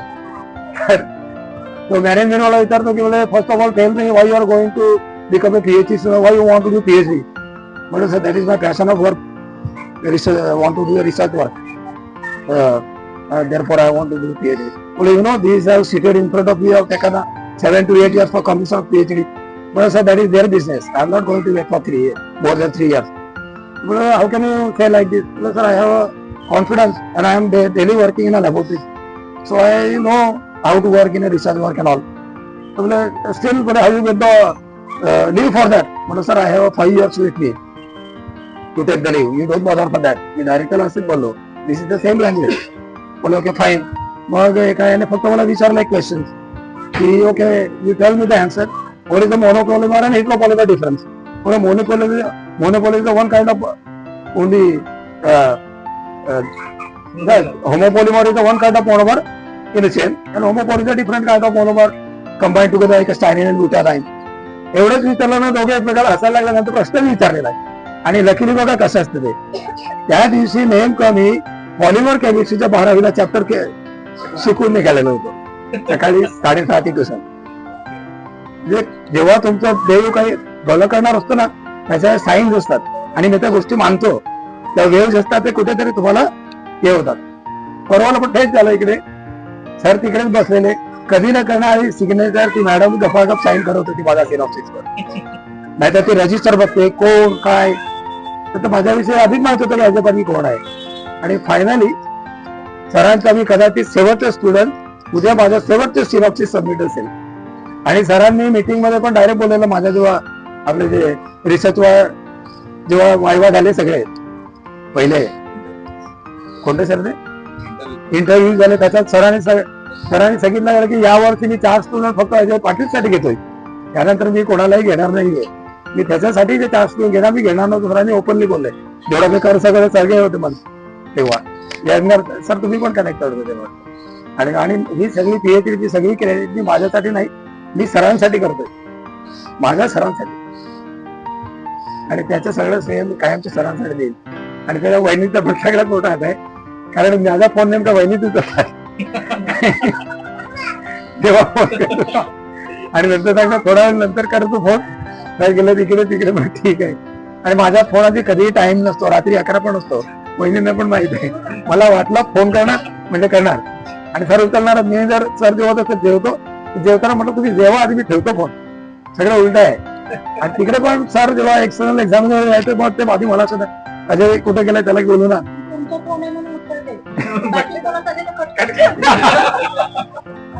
पहिलं सरांचं माझ्याविषयी एक प्रूफ ते आधीपासून, तुम्ही रिसर्च स्टुडंट असाल पण मी non research guided student by the guide, the most precious guide of this universe.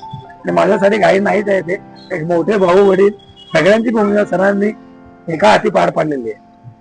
त्याबद्दल मी सरांचे मी आभार तर मानूच शकत नाही. कदाचित रूढ कमी करण्याचा प्रयत्न करू शकतो, फेडू कधीच नाही शकणार. आणि sir I am very thankful की तुम्ही माझ्यासाठी जे केलं ते अजून ते खूप. आणि सरांचा हेल्थची जबाबदारी मी घेतलेली आहे, यांनी वेळ कसा द्यावा यांनी ठरवायचा आहे. Sir thank you so much. घेऊन जाणार आहे तुझा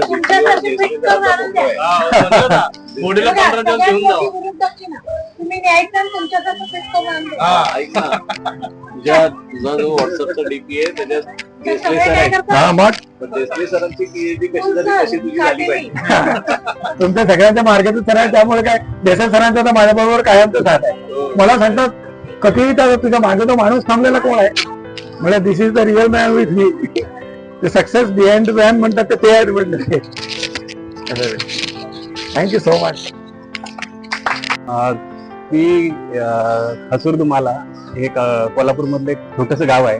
त्या खेडेगावामध्ये दिवसातून एकच बस यायची आणि सकाळी यायची आणि ती दुपारच्या आसपास थांबून निघून जायची. अशा खेडेगावामधून मी डायरेक्ट मुंबई सारख्या ठिकाणी शिक्षण घेण्यासाठी आलो. आल्यानंतर इथे गावाकडून बरंच इन्फॉर्मेशन भेटते की बाबा शहरातील लोक असे असतात तसे असतात, आपल्या खेडेगावातल्या लोकांना जास्त किंमत देत नाही, आपण कसं वागायचं काय करायचं, असं बरेचसे विनोदंड मनामध्ये ठेवून शहराच्या ठिकाणी मी आलो होतो. त्यानंतर आयवाय मध्ये मी MSc केली MSc मध्ये 2 वर्षात सरांची पहिल्या वर्षी आम्हाला फिजिकल केमिस्ट्रीचे लेक्चर असायचे मिठीबाई कॉलेजमध्ये. तेव्हा थोडीफार ओळख होती, पण एवढ्या विद्यार्थ्यामध्ये आपण उठून दिसण्यासारखी पर्सनॅलिटी पण नव्हती आपली आणि एवढे हुशार पण नव्हतो. पण जेव्हा IY कॉलेजला ते गाईड म्हणून येणार होते तेव्हा इनिशियल फेज मध्ये आम्ही बरंचसं त्या ऍक्टिव्हिटीमध्ये इन्व्हॉल्व होतो, की त्या रिसर्च सेंटर अप्रूव्ह करून घेणे आणि त्यानंतर सरांची गाईडशिप इकडे शिफ्ट करून घेणे. याच्यामध्ये मी सुरुवातीच्या पिरियडमध्ये बराचसा इन्व्हॉल्व होतो आणि लकीली त्या फेजमध्ये मी पेट एक्झाम पण पास झालो आणि रजिस्ट्रेशनच्या रेसमध्ये माझं पण नाव आलं. पण बरेचसे विद्यार्थी सिनियर होते आणि त्यांचं रजिस्ट्रेशन होणार होतं, त्यामुळे आम्ही मीटिंग मध्ये होतो. पण एकदा सरांना मी बोलताना ऐकलं की हा गरीब घरातून आलेला खेडेगावातला मुलगा आहे, याला जर आपण PhD घेतलं तर याची फॅमिली पुढे येईल, त्यासाठी हे कुटुंब सुधारेल, म्हणून याला घेणं खूप गरजेचं आहे. आणि तसं बघितलं तर मी डिफरंट कम्प्लीट मुस्लिम फॅमिलीमध्ये आणि ते सगळं मला सर घेतील का बरीचशी भीती होती, पण त्यांचा स्वभाव आणि ते सगळं त्यांनी अशा प्रकारे जुळून घेतलं की कधी वाटलंच नाही की मी काय वेगळा आहे किंवा त्यांच्यापासून हे आहे. त्यांच्याबरोबर आम्ही एका ताटामध्ये बसून जेवलो आणि खूप चांगले अनुभव आहेत. बरेचसे आता सगळ्यांनी बरेचसे अनुभव शेअर केलेत, तर त्यांच्या बऱ्याचशा विद्यार्थ्यांसोबत सुद्धा मला इंटरॅक्ट होता आलं आणि बरंचसं चांगलं रिसर्च मला त्यांच्या मार्गदर्शनामुळे करता आलं. बरेचसे इंटरनॅशनल पब्लिकेशन करता आले. लिटरली म्हणजे आम्ही 11वी-12वी सायन्सला असताना देअरफॉरच्या समोर डिक्शनरी घेऊन म्हणजे लिहावं लागायचं, त्याचा अर्थ काय आहे. आणि आता आम्ही चांगल्या अमेरिकन केमिकल सोसायटी सारख्या मोठमोठ्या जर्नलमध्ये आम्ही पब्लिकेशन करतो. हे सगळं श्रेय सरांचं आहे आणि ते काम करण्यासाठी त्यांनी आम्हाला खूप फ्रीडम दिलं. असं रिस्ट्रिक्ट नाही केलं की तुम्ही हेच काम करा, असंच करा. अगोदर तुमचं काय मत आहे ते सांगा आणि मग आपण त्याच्यामध्ये करेक्शन करून आपण त्याच्यामध्ये चांगल्या प्रकारे सुधारणा करून आणखी चांगल्या प्रकारे कसं करता येईल. माझं काम इनिशियल डेज मध्ये खूप अनसक्सेस होत होतं, म्हणजे रिएक्शन जात नव्हत्या, कामच होत नव्हतं बिलकुल. 1 वर्ष 1.5 वर्ष मी असंच फक्त रिएक्शन लावत होतो आणि डिस्कार्ड करत होतो, स्ट्रगल करत होतो. पण नंतर सरांनी बरंचसं करेक्शन केलं, नाही असं करता आलं तर बघ, असं करता येईल तर बघ, असं करून करून मग शेवटी माझं काम कम्प्लीट झालं आणि मी माझ्या कम्प्लीट म्हणजे माझ्या तालुक्यामधला म्हणा, मी पहिला पोस्ट ग्रॅज्युएट होतोच पण पहिला PhD सुद्धा झालो. आणि आता जे काय आहे ते फक्त सरांच्या मार्गदर्शनामुळे आणि सरांच्या आधारामुळे आहे. मला वाटतं आपल्या सगळ्या PhD स्टुडंट मध्ये माझं अल्टरनेट डे त्यांच्याशी कॉन्टॅक्ट किंवा बोलणं होत असतं. इव्हन मी दिल्लीला होतो 4-5 वर्ष, तेव्हा सुद्धा त्यांचा मला नेहमी फोन यायचा, तू काय करतोय सध्या, काय चालू आहे आणि कसं तुझं चाललंय. इव्हन मॅडमशी सुद्धा नेहमी बोलणं व्हायचं की आयुष्यामध्ये कसं वागलं पाहिजे, कसं राहायला पाहिजे, घरातलं तुला प्रोग्रेस कशी करायला पाहिजे, इव्हन बायको सुद्धा कसं वागलं पाहिजे. ते नेहमी मला लेसन देत असतात की तू खेडेगावातले म्हणून त्यांच्यावर असं वागायला नाही पाहिजे, तू त्यांना त्यांच्या बरोबरीने त्यांना इक्वल ट्रीट केलं पाहिजे, त्यांना मदत केली पाहिजे, सगळं केलं पाहिजे. तर या दोन्ही शिक्षकांचा मला आयुष्यामध्ये खूप महत्वाचा मोलाचा संदेश आणि मला घडवण्यामध्ये त्यांचं खूप माझ्या आयुष्यामध्ये महत्व आहे. मला खरं म्हणजे डोळ्यात भरून येतात, त्यामुळे मला पुढचं बोलायला आता जमत नाहीये. सर धन्यवाद. चांगला विद्यार्थी आहे, नम्र आहे. चांगले पब्लिकेशन दिले मला, माझं जे सायन्स वाटलं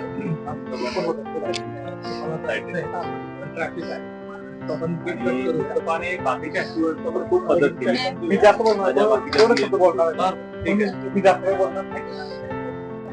सरांनी आपल्या सगळ्या सामान्य कुटुंबातल्या मुलांसाठी जे प्रयत्न केले ते खरंच वाखाणण्याजोगे आहेत. पहिल्यांदा मी त्यांचा आभार मानतो सरांचे, कारण ज्यावेळी आम्ही खरंच मुंबईला आलो त्यावेळी फक्त आम्हाला केमिकल कंपनीत जॉब करायचं ठरवून आलो होतो. काही स्वप्न नव्हती, काही नव्हती. आम्ही कामगार म्हणून आलो होतो इनडायरेक्टली. पण जे आज जे आम्हाला यश मिळालंय, गायडन्स मिळालं, ते यांच्यामुळेच आहे. खरं मी भले PhD करू शकलो नाही, पण सरांचा त्यातला काही 99% त्यांनी सपोर्ट केला मला. पण माझं इंडस्ट्रियल स्ट्रगल किंवा असेल त्यामुळे मी करू शकलो नाही. फ्युचरमध्ये करेन हे काय माहित नाही, पण सरांनी भरपूर मला मदत केली. तर आणखी गोष्ट आहे, जेव्हा आपलं गायडन्स सेंटर आणलं, जेव्हा थोरात सरांनी सुद्धा खूप महत्वाचं काम केलं होतं आणि त्यांच्यामुळेच आपलं खरं म्हणजे सेंटर चालू झालं. ऍक्च्युअली माहिती आहे तो कमी बोलला म्हणून मी थोडस त्यात ऍड करणार आहे की जेव्हा विजया आणि आपली ओळख झाली त्यावेळेस सरांनी मला तुझा NMR आणि ते सगळं बघायला सांगितलेलं. तर मी सरांना म्हणलं सर याच्यात कुमारीनच नाहीये, पुढचं कंपाऊंड तर कंपाऊंडच नव्हतं. अशा वेळेस मला सरांनी सांगितलं तू काय काळजी करू नको, आणि सरांना म्हणलं ठीक आहे. संगीताचं काम झालं होतं, तिचं राहिलं होतं आणि मी जस्ट सुरुवात केली होती, तर आपल्याला ते कुमारीन बनवायचं होतं. फक्त एक फोन केला मी रामला की राम आपल्याला असं एक 50-100 ग्रॅम मटेरियल पाहिजे. तो म्हणला तुम्ही काय पाहिजे ते मला प्रोसिजर पाठवा आणि त्याचं काय केमिकल आहे ते पाठवा, मी तुम्हाला 100 ग्रॅम पाठवून देतो. मी शॉकच झालो, कारण 100 ग्रॅम मटेरियल बनवणं लॅबमध्ये किंवा आम्हाला शक्य नव्हतं. म्हणजे इंडस्ट्रीमध्ये आम्ही एवढं मोठं मटेरियल कधी बनवलं नव्हतं किंवा कॉलेज लेवलला एवढं शक्य पण नव्हतं. आणि राम नेमका त्यावेळेस तारापूरला एका इंडस्ट्रीमध्ये होता आणि तुम्ही कुणीच विश्वास नाही ठेवणार, मी त्याला फक्त प्रोसिजर पाठवली, वकीलचं बुक होतं त्याचे झेरॉक्स काढली आणि त्याला मेल केली. त्यावेळेस मेल चालू होता, आपल्याला मेल येत होतं. आणि त्यांनी पुढच्या शनिवारी एका आठवड्यात जवळजवळ 150 ग्रॅम मटेरियल मला कॉलेजवर single spot TLC pure material आणून दिलेलं. आणि मी खरंच म्हणजे आश्चर्यचकित झालो की आपल्याला एवढं मटेरियल मिळतं, याच्यामध्ये एक काय 3-4 PhD काढू आपण.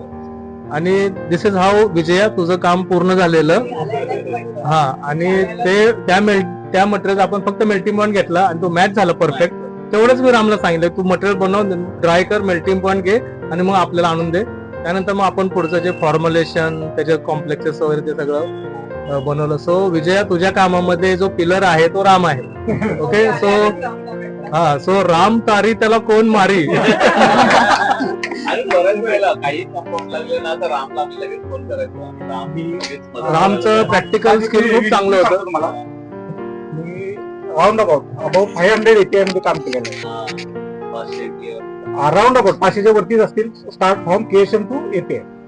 आणि माझ्या अंडर त्यावेळी 10 ते 12 इंडस्ट्री होत्या, जॉबवर कंपनी अंडर होत्या. त्यामुळे कोणत्या कंपनीत काय बनता येईल काय आवडलंय मला माहित होतं. सरांचा किंवा थोरांचा मेसेज आला मला XYZ कंपाऊंड पाहिजे, त्यांना फक्त सांगायचं किती क्वांटिटी पाहिजे, 50, 100, 200 जे काय असेल XYZ. आणि अजूनही मी अरेंज करून देतो मुलांना, ज्यांचा फोन येतो त्यांना. फ्युचर मध्ये कोणाला काही लागलं सांगा, अरेंज करून दे.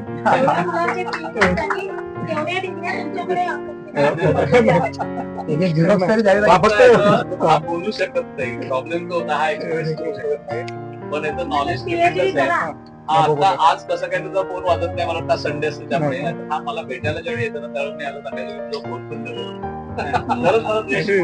त्याला सगळे गुजरात इंडस्ट्रियलिस्ट सगळ्यांचे फोन. आणि हा फ्रायडेलाच भेटायला यायचा, फ्रायडेला सुट्टी. आणि हा फ्रायडेला यायचा त्यावेळी सगळे मालक मुंबईत राहायचे, ते याला इतके सजवायचे आल्यापासून. त्यात पण हा वेळ काढून कॉलेजला येऊन माझ्याशी गप्पा मारणार, 2-3 तास आम्ही एकत्र बसणार, जेवणार, खाणार, चहा वगैरे घेणार आणि मग हा जाणार. पण हा त्याला मी सांगायचं जरा 2 तास तरी मी थोडं फ्री राहिलो नंतर विचारतो हा यायचा, म्हणून तू बोल ना, पण तो नाही लगेच फोनवरती phone.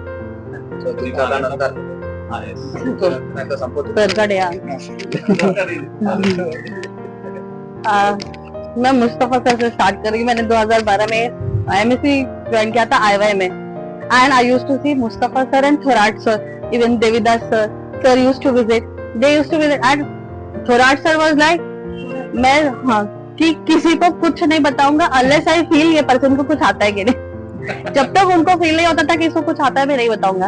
End he used to, but he was very dedicated toward MSc. वो हमको काम देते थे करो, करना है तो करो, नहीं करोगे तो फिर मैं बताऊंगा बाद में. तो हम करते थे, लेट तक रुकते थे. End then I saw sir coming in picture. He was his guide. He was coming late evening after his college hours in Patkar. And when he used to come, I used to feel कि Thorat sir इनके under कर रहे हैं. Thorat sir इतने knowledgeable, जो बहुत बेहद, he is like close book, very difficult to open him. तो सर कर रहे हैं मतलब कुछ तो बात होगी. And that was the moment when I come in contact with sir, and I started thinking मैं सर के अंदर ही करूंगी. 2012 से ही कुछ भी हो जाए, कुछ नहीं. सब बोलते थे BRC का एंट्रेंस आया है, पेट क्लियर कर. उधर मेरी फ्रेंड्स भी गए, नहीं यमगार सर, पता नहीं BRC का भी इम्पोर्टेंट शायद मुझे पता नहीं था उस टाइम, ऐसा हो गया था. Only Yamgar sir was the person I was looking eight.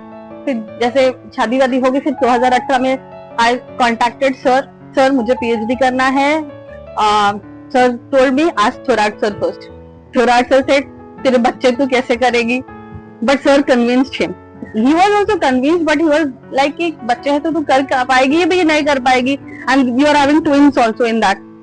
Sir convinced him. He was ready to take me, but unfortunately the day I went to take admission, sir का उसी दिन पोस्टिंग हो गया, ट्रांसफर हो गया somewhere else. तो फिर sir ने बोला ठीक है मैं ले लेता हूँ. सर एक्चुअली रिटायरमेंट ऐसा पास में था तो sir don't want to take us. He was not willing to take us कि अब मैं नई रिस्पॉन्सिबिलिटी लेना चाहता हूँ, because once he take responsibility he is into it. I have seen him. गलती हम इतने बार गलती करते हैं. I was doing my late work, मतलब नहीं कर रही थी, बहुत टाइम तक छोड़ा हुआ था, ये कब करेगी. He used to call me, हुआ क्या भेज दे, फिर भी नहीं हो जाएगा. Then he helped me. दोनों Yamgar sir and Thorat sir has changed my education thing completely after MSc. I was not knowing मुझे करना क्या है आगे. Sir, Mustafa sir told me about NETSET. That day I came to know कि NETSET भी कुछ होता है. He told me, and about PhD I learned from these people only. They are like gem for me. Whatever I'll be, means they are the catalyst who has changed my life, and I'll be completing PhD because of sir. Sir ने बहुत help KIA है. Knowingly, unknowingly, in fact मेरे college life में भी, being an HOD, बोलना मैं नहीं बोलती हूँ usually because I feel I'm very junior for that post, but still I'll say because being an HOD of that college में बहुत सारी रिस्पॉन्सिबिलिटीज आती है और मुझे पता नहीं है मुझे किसको कांटेक्ट करना है. मैं सर को ही कांटेक्ट करती हूँ. सर मुझे एक एक्सपर्ट चाहिए, मुझे एक एक्सपर्ट दे दीजिए. अरे ये है ना सर, एक नहीं 4 बताएंगे, इसको बात कर ले. जिनको भी मैं सर का नाम लेती हूँ, सर ने मुझे आपका कांटेक्ट दिया है. दे directly say yes will join for board of studies also now.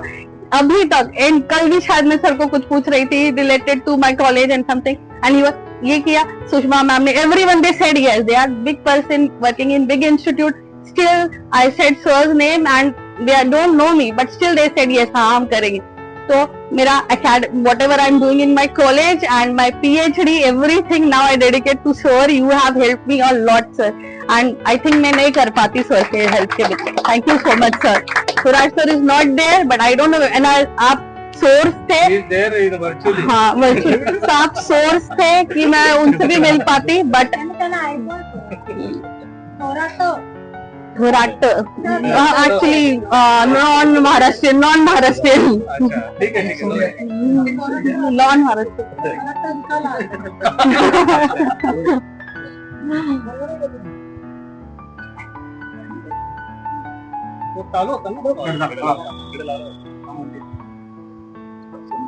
ठीक आहे आपण मॅडम घ्या ना, दुसरं घ्या ना.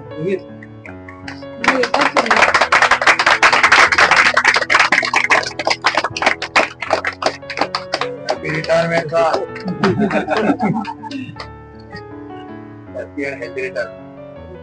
मॅडम व्यवस्थित हो.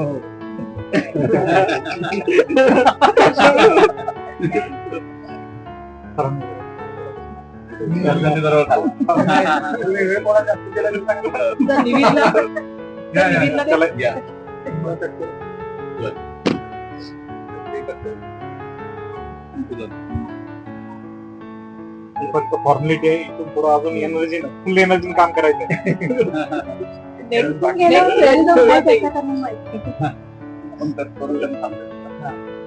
कोण बाकी PhDचे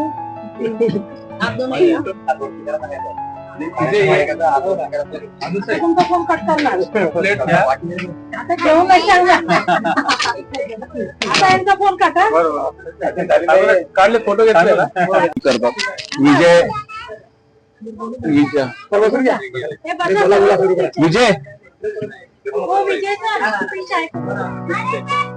झाली तुझी तयारी. चल त्याला दे, जरा खायला दे विजयला. एक केक तिकडे न्या. विजय घे, खाऊन घे.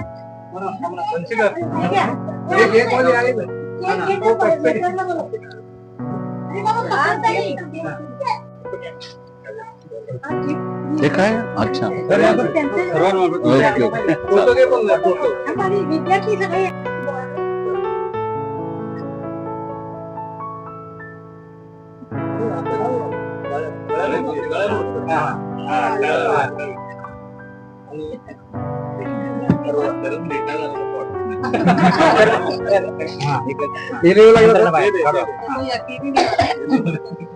तर दिले तो काय ये सब आपको फील करवा रहे हैं so that आप आराम करें। ज्यादा फील करो।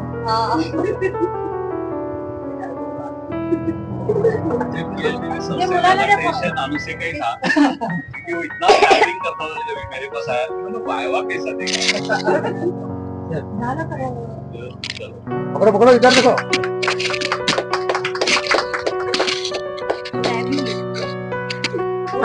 सेंटर हे सगळ्यांना नमस्कार आणि आजच्या या प्रोग्रामला मॅडम निविद हे आणि आमचे सर लाडके सर यांनी उपस्थिती इथे दिलेली आहे. ह्यांच्यासाठीच आम्ही आजचा प्रोग्राम इथे ठेवलेला आहे. त्याच्याबद्दल खूप खूप आधी आभार. आणि माझे तर हे आधीपासूनच मेंटर आहेत, गाईड आहेत. माझं जे शिक्षण जे झालेलं आहे प्रत्येक शिक्षणाच्या म्हणजे प्रत्येक टप्प्यामध्ये मी पहिला जो फोन केलेला आहे ते यांनाच फोन केलेला आहे.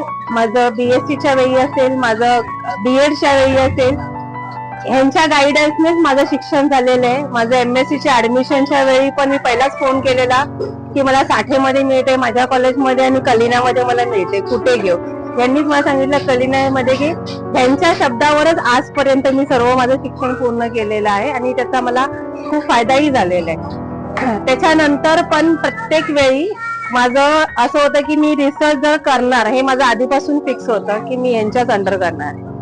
जसं माझं BSc झाल्यानंतर BEd झाल्यानंतर जेव्हा मी सेट पास झाले, मला वाटतं रात्री 11:30ला मी तो रिझल्ट बघितलेला. तेव्हा पण पहिला कॉल मी यांना केलेला रात्री 11:30ला की मी सेट क्वालिफाय झाले आणि मी आता तुमच्याकडे येते.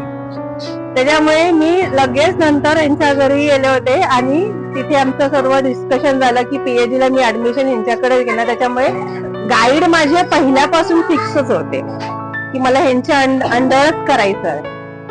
ऍडमिशन घेतल्यानंतर आम्ही सगळे जेवढे इस्माइल युसुफचे इथे आहेत त्या सर्वांना माहिती आहे की आम्हाला कॉलेजमधून किती सपोर्ट मिळालेला आहे. तसा काहीही सपोर्ट आम्हाला कॉलेजमधून मिळाला नाही, आतापर्यंत पण मला मिळालेला नाहीये. कारण ऍडमिशन घेतल्यानंतर पण असं झालं की केमिकल्स वगैरे आम्हाला मिळत नव्हते. त्यावेळी पण HOD मॅडम ज्या होत्या नगरसेवक त्यांच्याबरोबर थोडा वाद झाला होता. मग त्यावेळी सर मला म्हणाले तुला कुठलं केमिकल्स पाहिजे सांग, मला लिस्ट दे, मी देतो. त्याच्यामुळे सरांनी पाटकाच्या ग्रँड म्हणून मला ते माझे स्टँडर्ड केमिकल्स दिले. त्याच्यामुळे माझं ते काम झालं PhDचं. अदरवाईज मी इस्माइल युसुफचे त्याच्या शक्यता थोडस हे होतं की तेवढा सपोर्ट मला कॉलेजमधून अजूनपर्यंत मिळाला नाही. मी उद्या 2 दिवसात PhD थिसिस सबमिट करते. ते त्याच्यानंतर पण कॉलेज ऍडमिशन घेतलं, कॉलेज सुरू झालं, PhDचं काम सुरू झालं. मग नंतर माझं लग्न झालं, लग्नानंतर मग ते कोविड हे सगळं झालं. त्याच्यानंतर लग्न झाल्यानंतर म्हणजे बिईंग अ गर्ल की बरेच अशा गोष्टी येतात. लग्न झाल्यानंतर तेवढा वेळ मला देता आला नाही. पुन्हा प्रेग्नन्सी आली, त्याच्यानंतर मुलगा आज माझा 5 वर्षाचा आहे. एवढं सर्व झालं पण सर मला नेहमी म्हणायचे की PhD करताना हार्डवर्किंग बरोबर पेशन्स असणं खूप महत्वाचं आहे. आणि तो जो संयमी आणि पेशन्स हे मी सरांमध्ये जास्त बघितलेलं आहे ह्यांच्याकडे की हे इतके संयमी कसे आहेत. हे संयमी आहेत कारण तो एवढा काळ जो होता माझा लग्नानंतरचा, माझा मुलगा 1.5 वर्षाचा होऊपर्यंत माझं PhDचं काम ठप्प झालेलं, म्हणजे काहीच बघत नव्हते. त्यातही असं झालं की माझे सॅम्पल डिग्रेड झाले. जे मी दिले ते ह्याच्यामध्ये खालसामध्ये अनालिसिसला ते सॅम्पल डिग्रेड झाले. म्हणजे टोटली जेवढं मी केलेलं सगळं वेस्ट. मग पुन्हा 2 वर्षानंतर कोविडच्या नंतर सुद्धा मग मी सरांकडे गेले. मी त्यांना सांगितलं की माझे सॅम्पल डिग्रेड झाले, माझे रिझल्ट निगेटिव्ह आले, आता काय करू. त्यावेळी पुन्हा मला खूप असं फ्रेश यायचं की माझी PhD होते की नाही. मग त्यावेळी सरांनी म्हणाले की होईल, तू कर. मग पुन्हा मी सॅम्पल कलेक्ट केले, पुन्हा ते काम केलं आणि ते जे मोटिवेशन आहे ते सरांमुळे. कारण मी बघितलेलं की मला बाकीचे माझे जे फ्रेंड्स होते ते नेहमी सांगायचे त्यांचे गाईड त्यांना खूप सारखे टॉर्चर करतात, प्रश्न विचार कुठेपर्यंत आले काय. पण सरांचा माझ्यावर तेवढा विश्वास होता की नाही ही काहीतरी काम करते, तेवढा ट्रस्ट होता. त्यांनी कधीच मला रागवलं नाही. म्हणजे मी की ह्यांना राग येतोच का, येतो का खरी? कारण कधीच नाही, म्हणजे ते सबमिशनला आले अजून एकदाही तर रागवलेले नाहीयेत. आणि एवढं संयमी व्यक्तिमत्व खरंच मी कधीच कुठेच बघितलेलं नाहीये की असं उत्तुंग व्यक्तिमत्व आम्हाला ऍज अ गाईड म्हणून म्हणलं. माझ्यासाठी ते नेहमीच मेंटर आहे, ह्याच्या पुढेही असणार आहेत. रिटायरमेंट जरी यांचं इथून झालं असेल आणि एज हे फक्त यांच्यासाठी नंबर आहे. कारण मी काल संध्याकाळी यांच्या घरी गेले थिसिस वरती साईन करायला. सकाळपासून सर कॉलेजमध्ये होते, संध्याकाळी पुन्हा घरी येऊन MSc च्या स्टुडंट बरोबर पण बोलत होते, त्यांना गाईड करते आणि माझा पण वेळ दिलेला. मग ती जी एनर्जी आहे ना ती अजूनपर्यंत तशीच आहे. म्हणजे एज हे फक्त नंबर आहे सरांसाठी. बाकी पुढील कार्यकर्त्यासाठी आणि वाचायला खूप खूप शुभेच्छा. मेरी तरफ से नमस्कार. अभी एक्चुअली मैं मीन्स यहाँ पे नई, मतलब यहाँ पे मैं नई हूँ यहाँ से, तो क्या यहाँ मतलब मैं किसी से परिचित नहीं थी. पहली बार मैं इस्माइली कॉलेज गई थी, तो वहाँ पे मैं अपने जॉब के लिए गई थी. मैंने नेट पे किया था.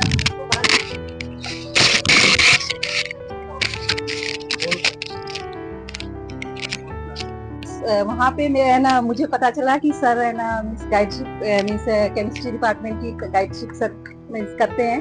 तो मैंने सर से अप्रोच करा, पता करा. सर ने बोला कि मीन्स मैं मतलब करवा दूंगा यदि पूरे उस पे पूरा अपना समर्पण दोगी, यदि पढ़ाई अच्छे से उसको करोगी. तो मैंने सर को वचन दिया कि सर मैं करूंगी. और मैं तो सर ने मेरा मीन्स एडमिशन मतलब थ्रू चैनल्स के थ्रू एडमिशन हुआ मेरा अच्छे से. मैं अपनी तरफ से कोशिश करती रही हमेशा कि है ना मैं करूं अपनी तरफ से अपना एफर्ट्स लगाती रही. लेकिन सर का बड़प्पन कहिए कि सर मैं हमेशा सर को वचन दी कि मैं सर अब इस बार मैं अपना अच्छे से करूंगी. और सर ने बोला हाँ ठीक है अब तुम अच्छे से करना. और फिर मैं कुछ अच्छे से नहीं कर पाई, थोड़ा अच्छे से. लेकिन सर ने कभी भी मुझ पे गुस्सा नहीं करा कि है ना तुमने एडमिशन क्यों लिया जब तुम अच्छे से नहीं. लेकिन वही मैं अपनी तरफ से कोशिश कर रही हूँ, अभी भी कर रही हूँ कि करूँ पूरा अपना उसको जिसको मैंने शुरुआत करी है कि उसको अच्छे से उसका वो कर पाऊँ. लेकिन मैंने पूरी इतने सब यहाँ महाराष्ट्र में देखा है, लेकिन सर से अच्छा मैंने व्यक्तित्व मैंने कहीं नहीं देखा. हमेशा हंसते हुए, हमेशा प्यार से. उनको अंदर से गुस्सा भी आता होगा कि ये किस तरह की मैंने ना मीन्स स्टूडेंट को है ना एनरोल करवाया है अंदर से. लेकिन सर ने कभी भी उस चीज को अपने मीन्स वचनों में आने नहीं दिया. नहीं बात की प्यार से बोलते हैं कि तुम करो जल्दी से करके अपना खत्म करो. लेकिन उन्होंने कभी मतलब गुस्सा नहीं करा. यदि मैं उनकी जगह होती तो शायद मैं उनसे मतलब गुस्सा करती अपने स्टूडेंट से कि क्या तुमने फिर एनरोल ही किस लिए करा जब तुम उस पर टाइम नहीं दे पाती. घर की प्रॉब्लम तो सबके घरों में होती है, इसमें क्या है मुझसे ना. मैं सर की बहुत आभारी हूँ, मैम की भी बहुत आभारी हूँ कि आप लोगों की वजह से अभी भगवान करेगा तो मेरी PhD का हो जाएगा. तो ठीक है, thank you sir, thank you.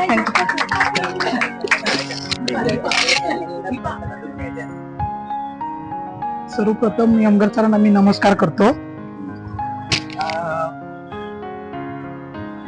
Me 2012ला gate झाल्यानंतर मी सर्च करत होतो म्हणजे PhD कुठं करायचं, काय करायचं. तर त्यावेळेस मी आमच्या गावातले दीपक पिंजारी सर म्हणून आहेत त्यांना भेटलो. त्यांनी मला यमगर सरांचं नाव सजेस्ट केलं. यमगर सरांचं नाव सजेस्ट केल्यानंतर ते म्हटले तू कॉलेजला जाऊन भेटून ये, अगोदर काय होतं ते बघ. मी सरांकडे आलो तर सरांना मी स्कीम दाखवली की मी असं काम करू शकतो, हे करू शकतो. तर सर म्हटले हो तुला जर करायचं असेल तर तुला ते टॉपिक अप्रोल साठी ना तुला ते प्रपोजल वगैरे बनवायला लागेल. तर मी ऑलरेडी बनवलेलं होतं, माझ्याकडे थोडंफार होतं ते. आणि मग मी त्यावेळेस मी युवटेक मध्ये होतो. युवटेक कंपनी बंद पडली, मग मी याला गेलो, हैदराबादला गेलो. 6 महिने हैदराबादला गेल्यानंतर आमचा कॉन्टॅक्ट थोडासा तुटलेला होता. मग त्याच्यानंतर मला सरांचा एकदा फोन आला की आपल्याकडे इकडे IY मध्ये वायवा हे इंटरव्ह्यू अरेंज करतायत. तर मी म्हटलं सर मी येतो, किती तारखेला? तर सर म्हटले 6 तारखेला आहे, 6 सप्टेंबरला होते. आणि त्याच्या आदल्या दिवशी 5 सप्टेंबर शिक्षक दिन होता. आणि त्यावेळेस काही माझी सरांची ओळख नव्हती, त्यावेळेस काही मला माहित पण नव्हतं कोण येणार आहे काय. मी आलो, इंटरव्ह्यू दिला वगैरे. आता मला काय माहित आहे आता माझं होतंय की नाही मला काय माहित नाही. आम्ही 5 जण होतो, घ्यायचे होते 3 जण. आता 3 जण घ्यायचे तर कुणाला घेत? आता ते काय मला माहित नव्हतं आपलं सिलेक्शन होतंय की नाही. मग त्याच्यानंतर आम्हाला समजलं की असं म्हणजे सर मला बोलले तुझं काम होईल, तुझा इंटरव्ह्यू पण चांगला गेला, हे झालं ते झालं. मग त्याच्यानंतर सरांनी मला फोन करून सांगितलं की सिलेक्शन झालंय. मग मी तिकडचं जॉब सोडून सप्टेंबरमध्ये इंटरव्ह्यू झाला, जॉब सोडून मी इकडे आलो पूर्णपणे सगळ्यांना म्हटलं मी इकडे PhDचं काम करतो. मग ते सर नेमकेच तिकडे प्रिन्सिपल झालेले होते ह्याला वाशीला. मग सरांबरोबर वाशीला पण जायचो कधी कधी. आणि म्हणजे आमचं बॉन्डिंग होत गेलं तिथून पुढे. आणि मग आमचं रजिस्ट्रेशन झालं. त्याच्यानंतर हळूहळू आमची देसले सरांबरोबर ओळख झाली. देसले सरांचं इंटरव्ह्यू पासून आमचं वायवा पर्यंत आमचं पूर्णपणे एकत्र काम झालेलं आहे. पूर्णपणे एकत्र. कुठलंच काम आमचं म्हणजे मी एकट्याने केलं नाही किंवा त्यांनी केलं नाही. माझं काय काम असेल ते करायचे, त्यांचं काय काम असेल तर म्हणजे इंटरव्ह्यू जसं ऍडमिनिस्ट्रेटिव्ह जर काय काम असेल तर आम्ही एकमेकांचं करत होतो. आणि आमचं रिसर्च वर्क पण आम्ही कोलॅबरेशन मध्ये असं करायचं. त्यामुळे आणि आम्हाला मध्ये मध्ये खूप प्रॉब्लेम आले, कोविड आला, हे आला. आमचं 6 वर्ष गेली आमच्या PhD ला, कारण ते कोविडची 2 वर्षाचा पिरियड आमचा पूर्णपणे वाया गेला. त्याच्यामुळे आमचं लेट झालं. त्याच्यानंतर आमची वायवा झाली. सरांनी खूप सपोर्ट केला. सरांपेक्षा मॅडमने मला खूप सपोर्ट केलेला आहे सरांपेक्षा. कारण मॅडम कधी पण म्हणजे मी त्यांचा फॅमिली मेंबर आहे म्हणूनच मला समजायचे, पण अजून पण समजतात ते मला फॅमिली मेंबर म्हटलं. थँक्यू सर, मला संधी दिल्याबद्दल. तुमच्यामुळे मी इथे आहे. आता मी थोरा सरांचा मेसेज वाचतो, कारण थोरा सरांचा मेसेज मला वाचावंच लागेल. थोरात सरांचा हा मेसेज आहे. आदरणीय यमगर सर, मॅडम आणि निविद यांना सर्वप्रथम माझा नमस्कार. तसेच जमलेल्या सर्वांना जय महाराष्ट्र. मी काही कारणामुळे येऊ शकत नाही, त्याबद्दल आपली माफी मागतो आहे. आपण मला माफ कराल ही मी अपेक्षेने लिहिण्यास सुरुवात करतो. मी लवकरच आपल्याला भेटण्यासाठी येईल. मला आजही या प्रवासाची सुरुवात आठवते आहे. मला PhD करायचे आहे असे मी त्यावेळेचे प्राचार्य आत्राम सर आणि सिद्दकी सर यांना बोलून दाखवले व लगेच सिद्दकी सरांनी मला नगरशेखर मॅडम यांना यमगर सरांचे नाव सुचवले व ते माझे चांगले मित्र आहेत, त्यांना जाऊन भेटा असे सुचवले. आम्ही लगेच पाटकर महाविद्यालयामध्ये गाठले. पण सरांकडे गाईडशिप होती, पण रिकग्नाइज्ड लॅब नव्हती. मला तर PhD करायची होती. मग मी आत्राम सरांच्या मागे लागलो तर कळाले की आमची लॅब रिकग्नाइज आहे. सरांचा बायोडाटा घेतला आणि आत्राम सरांचे पत्र घेतले आणि पुण्याला संचालक कार्यालयात देऊन आलो व संमती मिळवली, विद्यापीठाची मान्यता मिळवली आणि आपल्या प्रवासाची सुरुवात झाली. कित्येक वेळेस टायमाचे भान न ठेवता सरांना फोन केला असेल, पावसात बोलवले असेल, रविवारी यावे लागले असेल, त्यावेळेस मॅडमची काय प्रतिक्रिया असेल मी जाणतोच. पण त्या सगळ्या बाबी बाजूला ठेवून त्यांनी आपली जबाबदारी पार पाडली, याबाबत मी त्यांचा नेहमीच आभारी राहील. हे आपल्यावरचे त्यांचे ऋण ऋण आहेत त्यातून आपण ठरवूनही पाय उतार होऊ शकणार नाही.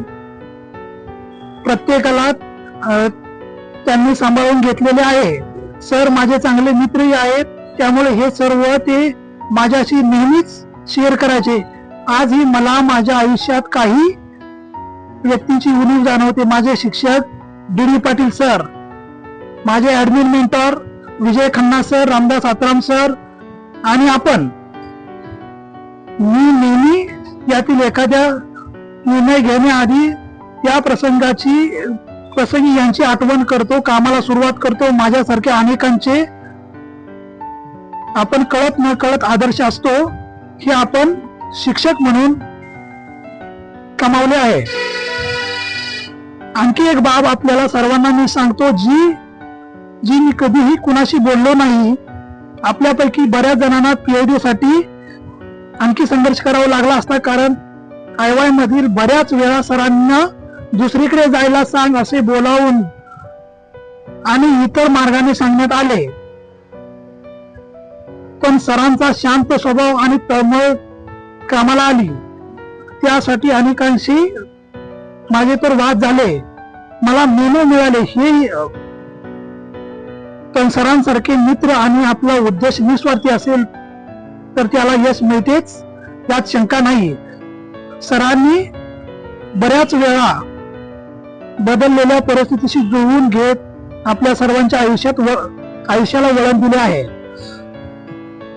आपण सर्व आता खूप मोठे झालेलो आहेत, पण ज्या परिस्थितीत आपल्याला सरांसारख्या अनेकांनी मदत केलेली आहे याची जाणीव ठेवून आपण ही सर्वांचे काहीतरी देणे लागतो याची जाणीव या प्रसंगी आपल्याला असावी व ती आपण ठेवावी असे मला वाटतं. या प्रसंगी आपण एका व्यक्तीची आठवण मला येते ज्याने निस्वार्थपणे आपल्या सगळ्यांना मदत केली आहे, ते म्हणजे राम जाधव.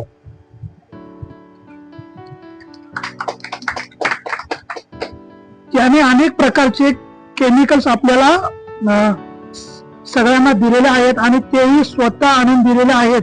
सर आपण परत भेटू व न भेटू, आजही मी आपण आणि आत्राम सरांनी निस्वार्थपणे शिकवलेल्या मदतीचा वसा टिकवून ठेवलेला आहे. मला स्वार्थी लोक आवडत नाहीत हे तुम्ही जाणता आहात. त्यामुळे मी अनेकदा तुमच्यावर रागावलो असेल, काही बोललो असेल तर त्याबाबत मी या प्रसंगी माफी मागतो आणि एक सल्लाही देतो. आता तरी स्वतःसाठी आणि घरच्यांसाठी जगा. बस झाली नोकरी. यासाठी आपल्या घरच्यांनी समाजाने आपल्याला खूप समजून घेतलेले आहे. आता तरी त्यांच्यासाठी वेळ द्या. सर्वांना भेटा. प्रश्न संपत नसतात. एका प्रश्नात दुसरा प्रश्न लपलेला असतो. एक छोटासा आपलं जीवन आणि ते या नोकरीत कधी संपलं कळलेलं नाही. ते शोधा आणि जे देणं लागतं ते दिलेलं आहे. आता बोनस मिळालेला आहे आणि तेही स्वतःसाठी खर्च करा. नवीन बातमी ऐकायला मिळावी म्हणजे प्राचार्य नाही कंसात ही अपेक्षा व्यक्त करतो. हे मनोगत लिहिताना मन कासावीस होत आहे, डोळ्यात पाणी येत आहे, भावना दाटून येत आहेत. पण काय करू, झालेली जखम आहे ती भरत नाही म्हणून मी येऊ शकलो नाही. नाहीतर मी जगाच्या कोणत्याही टोकावर जरूर आलो असतो. तुमच्यासाठी माझ्या सर्व यंत्रणाशी जर मी लढू शकतो तर आपण येऊ शकत नाही याची खंत मला नेहमी राहील. देवाच्या मनात असेल तर आपण लवकरच भेटू. असेच प्रेम राहू द्या. परमेश्वर आपल्याला पुढील आयुष्य निरोगी लाभदायी देवो अशी प्रार्थना करतो आणि थांबतो. धन्यवाद. आपला Thorat. Register number 12/2011.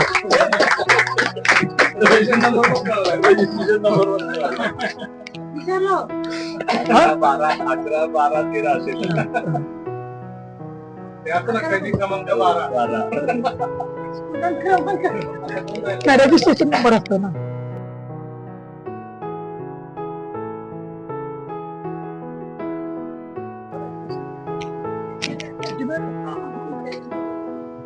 If your life were a book, what would you the title be?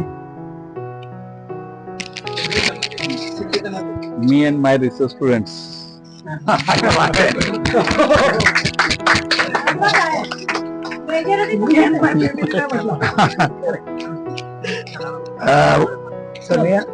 One research paper you still feel proud of. One research paper you still feel proud of. The first paper published in Elsewhere by Mustafa. And another paper published with Sudhir Sawant. I think in which Nivid's name is also there.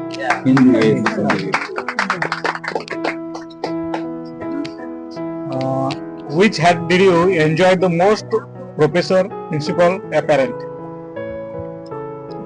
Professor. Which hat?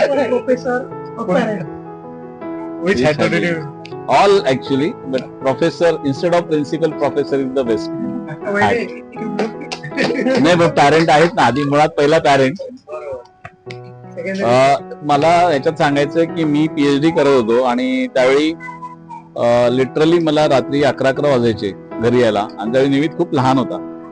Me college करून मग PhD ला इन्स्टिट्यूटला जायचो आणि येताना मग परत तिथून खूप लेट मध्ये ट्रेन असायची आणि माझी ती ठरलेली ट्रेन असायची 10:05 चर्चगेटला मला ट्रेन असायची. मग ती ट्रेन मी पकडून यायचो. त्यावेळी हे दोघे, हा एकदम लहान होता, ते दोघे अक्षरशः म्हणजे घरात बसून तरी किती वेळ थांबणार, कारण मी 11-11:30 येणार. हे अक्षरशः त्या रात्री चालत म्हणजे त्या कुरारविलेजला आम्ही राहिलो होतो त्यावेळी, तिकडे परत वर यायचे ते अशा वाट बघायला आणायला. कारण हा पण मग वैतागायचा, मी नसायचो घरी. परत दुसऱ्या दिवशी सकाळी 7चं कॉलेज. तर पण एक होतं की मी कितीही कंटाळलो असेल आणि असेल तरी घरी गेलो की हा खेळायला लागला की मग सगळं विरून जायचं. आवाज कमी कर. हा. One word your students would use to describe you. One word. Yes, it's good.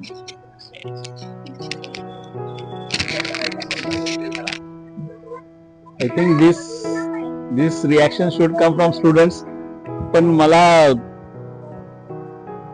I never scolded any students. मला आठवत ओरडलो असेल थोडासा कधी कधी, पण त्यांच्या भल्यासाठीच ओरडलंय. नाही पण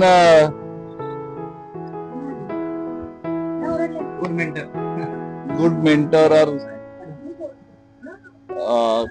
even I think apart from research students, I'm very famous among the MSc and BSc students. You are very famous. आपके गाइड बहुत अच्छे हैं. मतलब हमको पूरे डिपार्टमेंट को कोई प्रश्न होता है आपके गाइड कॉन्टैक्ट मैं होती सबसे के, लेकिन सबका सजेशन कर होती. हा प्रश्न माझा नाहीये, एक हसण्यावरती जास्त आहे.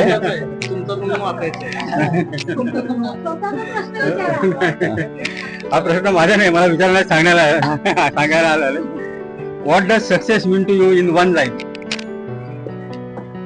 What is success? मला पण समजलं नाही त्यामुळे.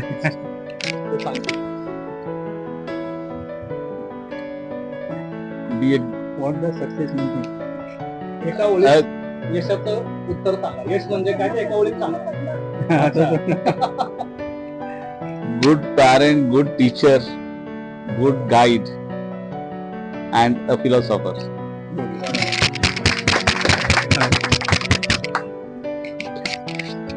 Sir, what is more challenging? Thesis deadline or family function? Thesis deadline. Thesis deadline and the college function actually. The recent incidents I want to share with you. मिसेसच्या भावाच्या मुलीचं लग्न होतं आणि त्या दिवशी विधी होते आणि कॉलेजमध्ये रिसर्च स्कॉलर मीट चालू होती आणि व्हॅलिडिटरी फंक्शन झाल्याशिवाय being a convener I can't leave the college. हे लिटरली 1.5 तास बाहेर कॉलेजच्या उभे होते आणि आम्ही तो फंक्शन मिस केला. आम्ही पोहोचलोच पुण्याला मुळात 9 वाजता वगैरे 9, 9:30ला. ते सगळे फंक्शन संपले होते. तर ते एक मला कायम लक्षात राहील की मी म्हणजे माझ्या कामामुळे मी यांच्याबरोबर जाऊ शकलो नाही आणि त्यामुळे हा सगळा ब्लेम विचार आला. मी पोहोचूच शकलो नाही कारण निघताच येत नव्हता आणि व्हॅलिडेटरी फंक्शन चालू होतं. त्यामुळे म्हणजे मी प्रयत्न केला खूप निघायचा की कोणाचा तरी हँड ओव्हर करून जाऊया, पण ते होत नाही कारण रिस्पॉन्सिबिलिटी असते. आणि जो गेस्ट आलेला आहे व्हॅलिडेटरी फंक्शनचा जो गेस्ट होता, he was a very big person, dean of research school in TISS का था. तो उसको बुलाया मैंने and he used to never come to our college. उसको he was our academic council member, not attend single meeting. एक भी meeting में अटेंड किया. And then management gave me a task, तुम उसको बुला रहे हो but he will never come because he has never attended a single meeting of our college. I said, okay, I'll try. I went personally to him. I invited him and he said, I'm coming. तो फिर वो आया और उसका speech जब तक नहीं होता है तो I cannot leave the campus.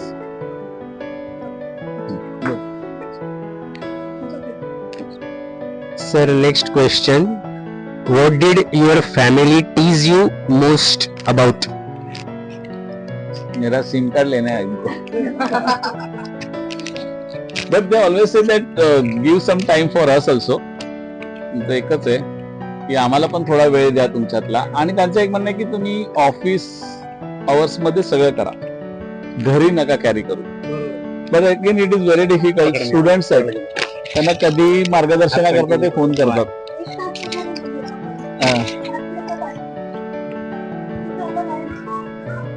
विद्यार्थ्यांचे प्रश्न खूप असतात, त्यांचे डाऊट्स पण खूप असतात विद्यार्थ्यांचे. आणि विशेषतः काय म्हणजे ऍडमिशन पासून MSc पर्यंत आणि PhD पर्यंत सगळेच प्रश्न असतात त्यांचे. तर फक्त फोनवरती चिडवतात ते मला, फोन एवढा तुम्ही बंद करा. बोलो. One lesson life taught you outside the classroom.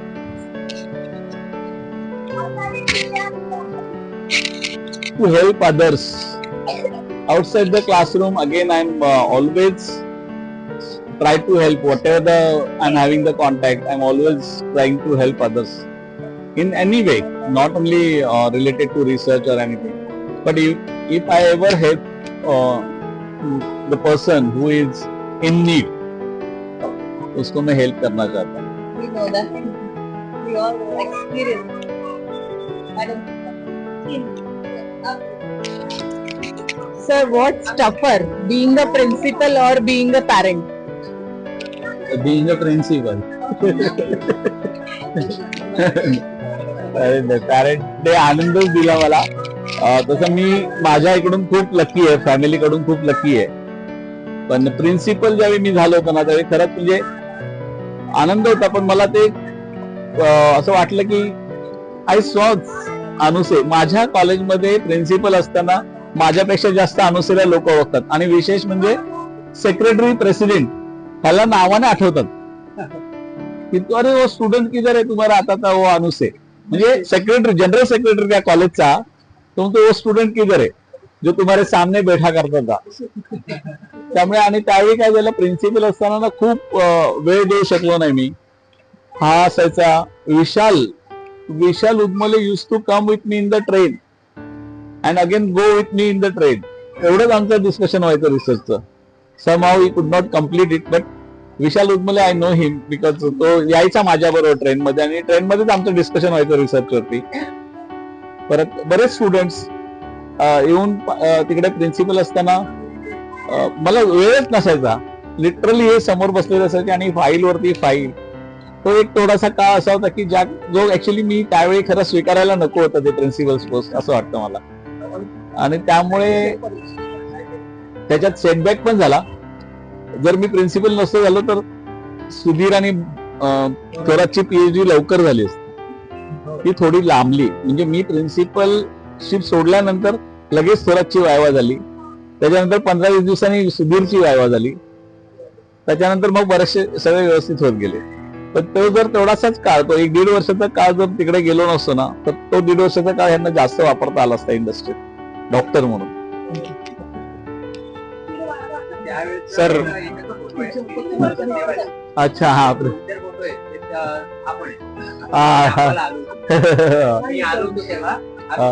बाजूला बसलो.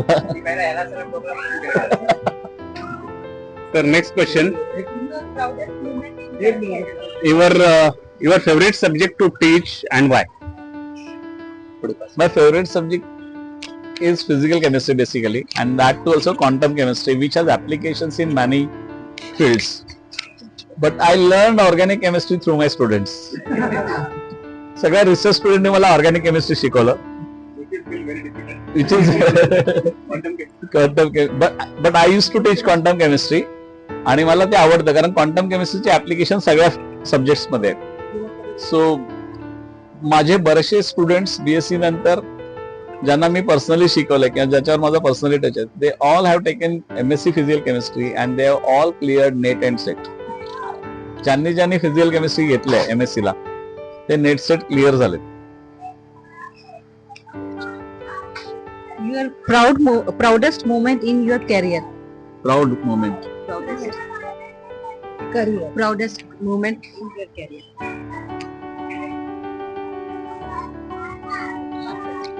When I was selected in ICT, earlier it was UDCT, so that was the proudest moment because it is when I joined that institute, it was the world number 2 institute, and I was selected as a reader, which I would have not earned that position being in the college. I directly became a Senate member, so which is again a great feather. So I joined as a reader, and next I think within a month they are having a Senate meeting, and they called me that you are also a senator, so sit in the Senate meeting. So that was the really proud moment for me. One message you would give to your student in one line.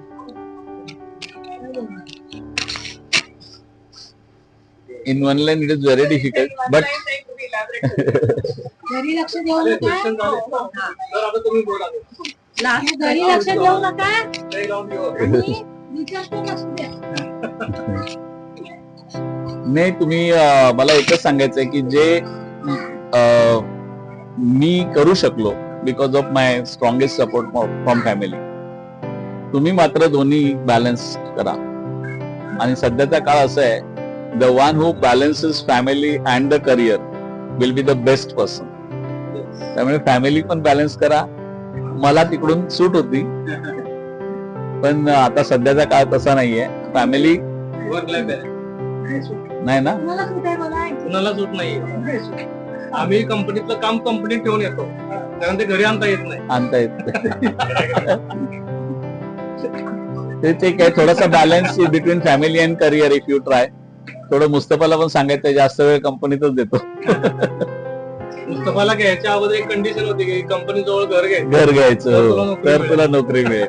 नाही, पण मुस्तफाने आधी पण company जवळ घेतला आणि जिथे जिथे तो नोकरी केली तिथे कंपनीच्या जवळच राहिलाय तो. पण त्याच्यातच ऍडव्हान्टेज आहे, त्याच्यासाठी ऍडव्हान्टेजेस. पण फॅमिलीला पण वेळ द्या आणि नंतर आपलं करिअर करा. But you plan your future, बरोबर प्लॅन करा. काही अडचण आली त्यावेळी तर सांगा. जसं आता मी टीचर्सना सांगू शकतो की तुम्हाला कुठे अडचण आली, काय बाबा कोण इंटरव्ह्यूला येणार आहे, कोण आहे, कॅस्ट मध्ये काय पाहिजे, तिकडे मी हेल्प करू शकतो. इंडस्ट्रीत पण कोणाला स्विच ओव्हर करायचं असेल तर त्यांना पण हेल्प करू शकतो. कारण आता माझ्या कॉलेजचे माझे स्टुडंट्स ते बऱ्यापैकी मोठ्या पोझिशनवरती आहेत. त्यामुळे तिकडे पण सन फार्माचा माझा स्टुडंट आता त्याने VRS घेतली काल परवा, राजन वालालकर म्हणून, तो आमचा स्टुडंट आहे पाटकरचा. एशियन पेंट्स मध्ये पण एका मोठ्या पोस्टवर आहे प्रसेन ठाकूर. Please too. आणि पिडिलाइटला Pradeep Gadekar senior vice president आता आहेत ते. बरेच आहेत. रोहा टायकिंगला पण एक आमचा विद्यार्थी झाला. And they are in contact with me. म्हणजे ते मी पाठवलेल्या विद्यार्थ्यांना जनरली कधी नाही म्हणत नाही, ते ऍक्सेप्ट करतात. इकडून तिकडून थोडा वेळ घेतील पण त्यांना चान्स देतात काम करायला इंडस्ट्री. कॉन्टॅक्ट वाढवा, इंडस्ट्रीतले ज्यांना ज्यांना आहेत. आता तर अकॅडमिक्स वाल्यांना पण इंडस्ट्रीची गरज लागणार आहे. हो NEP मध्ये त्यांना लागणारच. या सगळ्या प्रवासात मला जास्त स्मरणात राहील तो IY कॉलेजचा काळ. तर मला PhD सर खूप छान होते. खूप छान होते. अत्राम सर सरांनी आपल्याला खूप कॉपरेट केलं. खूप cooperate. It was very difficult. Atram सरांना मी विसरू शकणार नाही, कारण माझ्यासाठी ते स्वतः विद्यापीठात गेले. त्यांना 3,86,000 रुपये भरायचे होते विद्यापीठात रिसर्च सेंटर चालू करायला, आणि मी ते आणलं सगळं लिहून किती पैसे भरायचे. तर तेच काम मी करू शकत होतो. तर माझे विद्यापीठात बाकीचे कॉन्टॅक्ट होते, तर ते पैसे भरायला आले तर मी पण बॅकआउट केलं. म्हणलं एवढे पैसे कोण भरणार, त्यावेळी 3,86,000 मोठी रक्कम होती. तर ते म्हणाले ठीक आहे, तू घेऊन तर ये ती रक्कम. मग आले ते, नंतर ते मला म्हणाले तुला कधी वेळ आहे. तर मी म्हणालो कधी तुम्ही सांगाल तेव्हा. तर ते म्हणाले आपण परवा विद्यापीठात जायचं. आणि मग आम्ही दोघे विद्यापीठात गेलो. Being a institute principal, IY principal and MES class 1 officer, they are gazetted officers. We directly went into the chamber of registrar.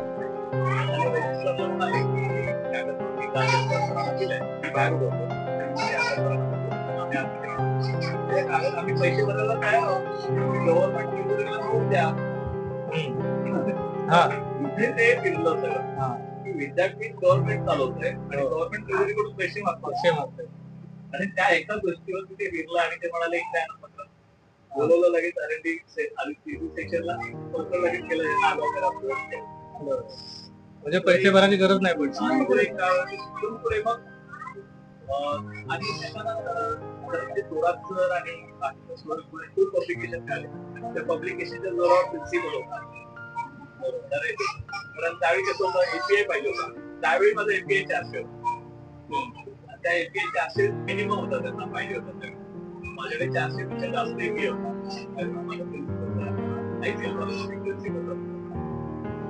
आजही मी ICL कॉलेजच्या बऱ्याचशा बोर्डावर आहे. आणि त्यांनी मला परत बोलवलं की या मागचे 6 महिने राहिले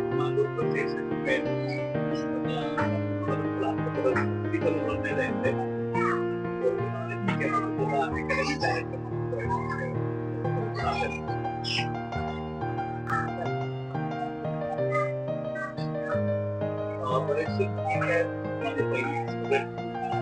मी MSc चा रिसर्च पहिल्यांदा गायडन्स सुरू केला. पहिले 2 स्टुडंट होते आणि पहिले and that also gives them a security of the market. जे माझी सुरुवात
झालं.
सुनाई जहां शाम ने हो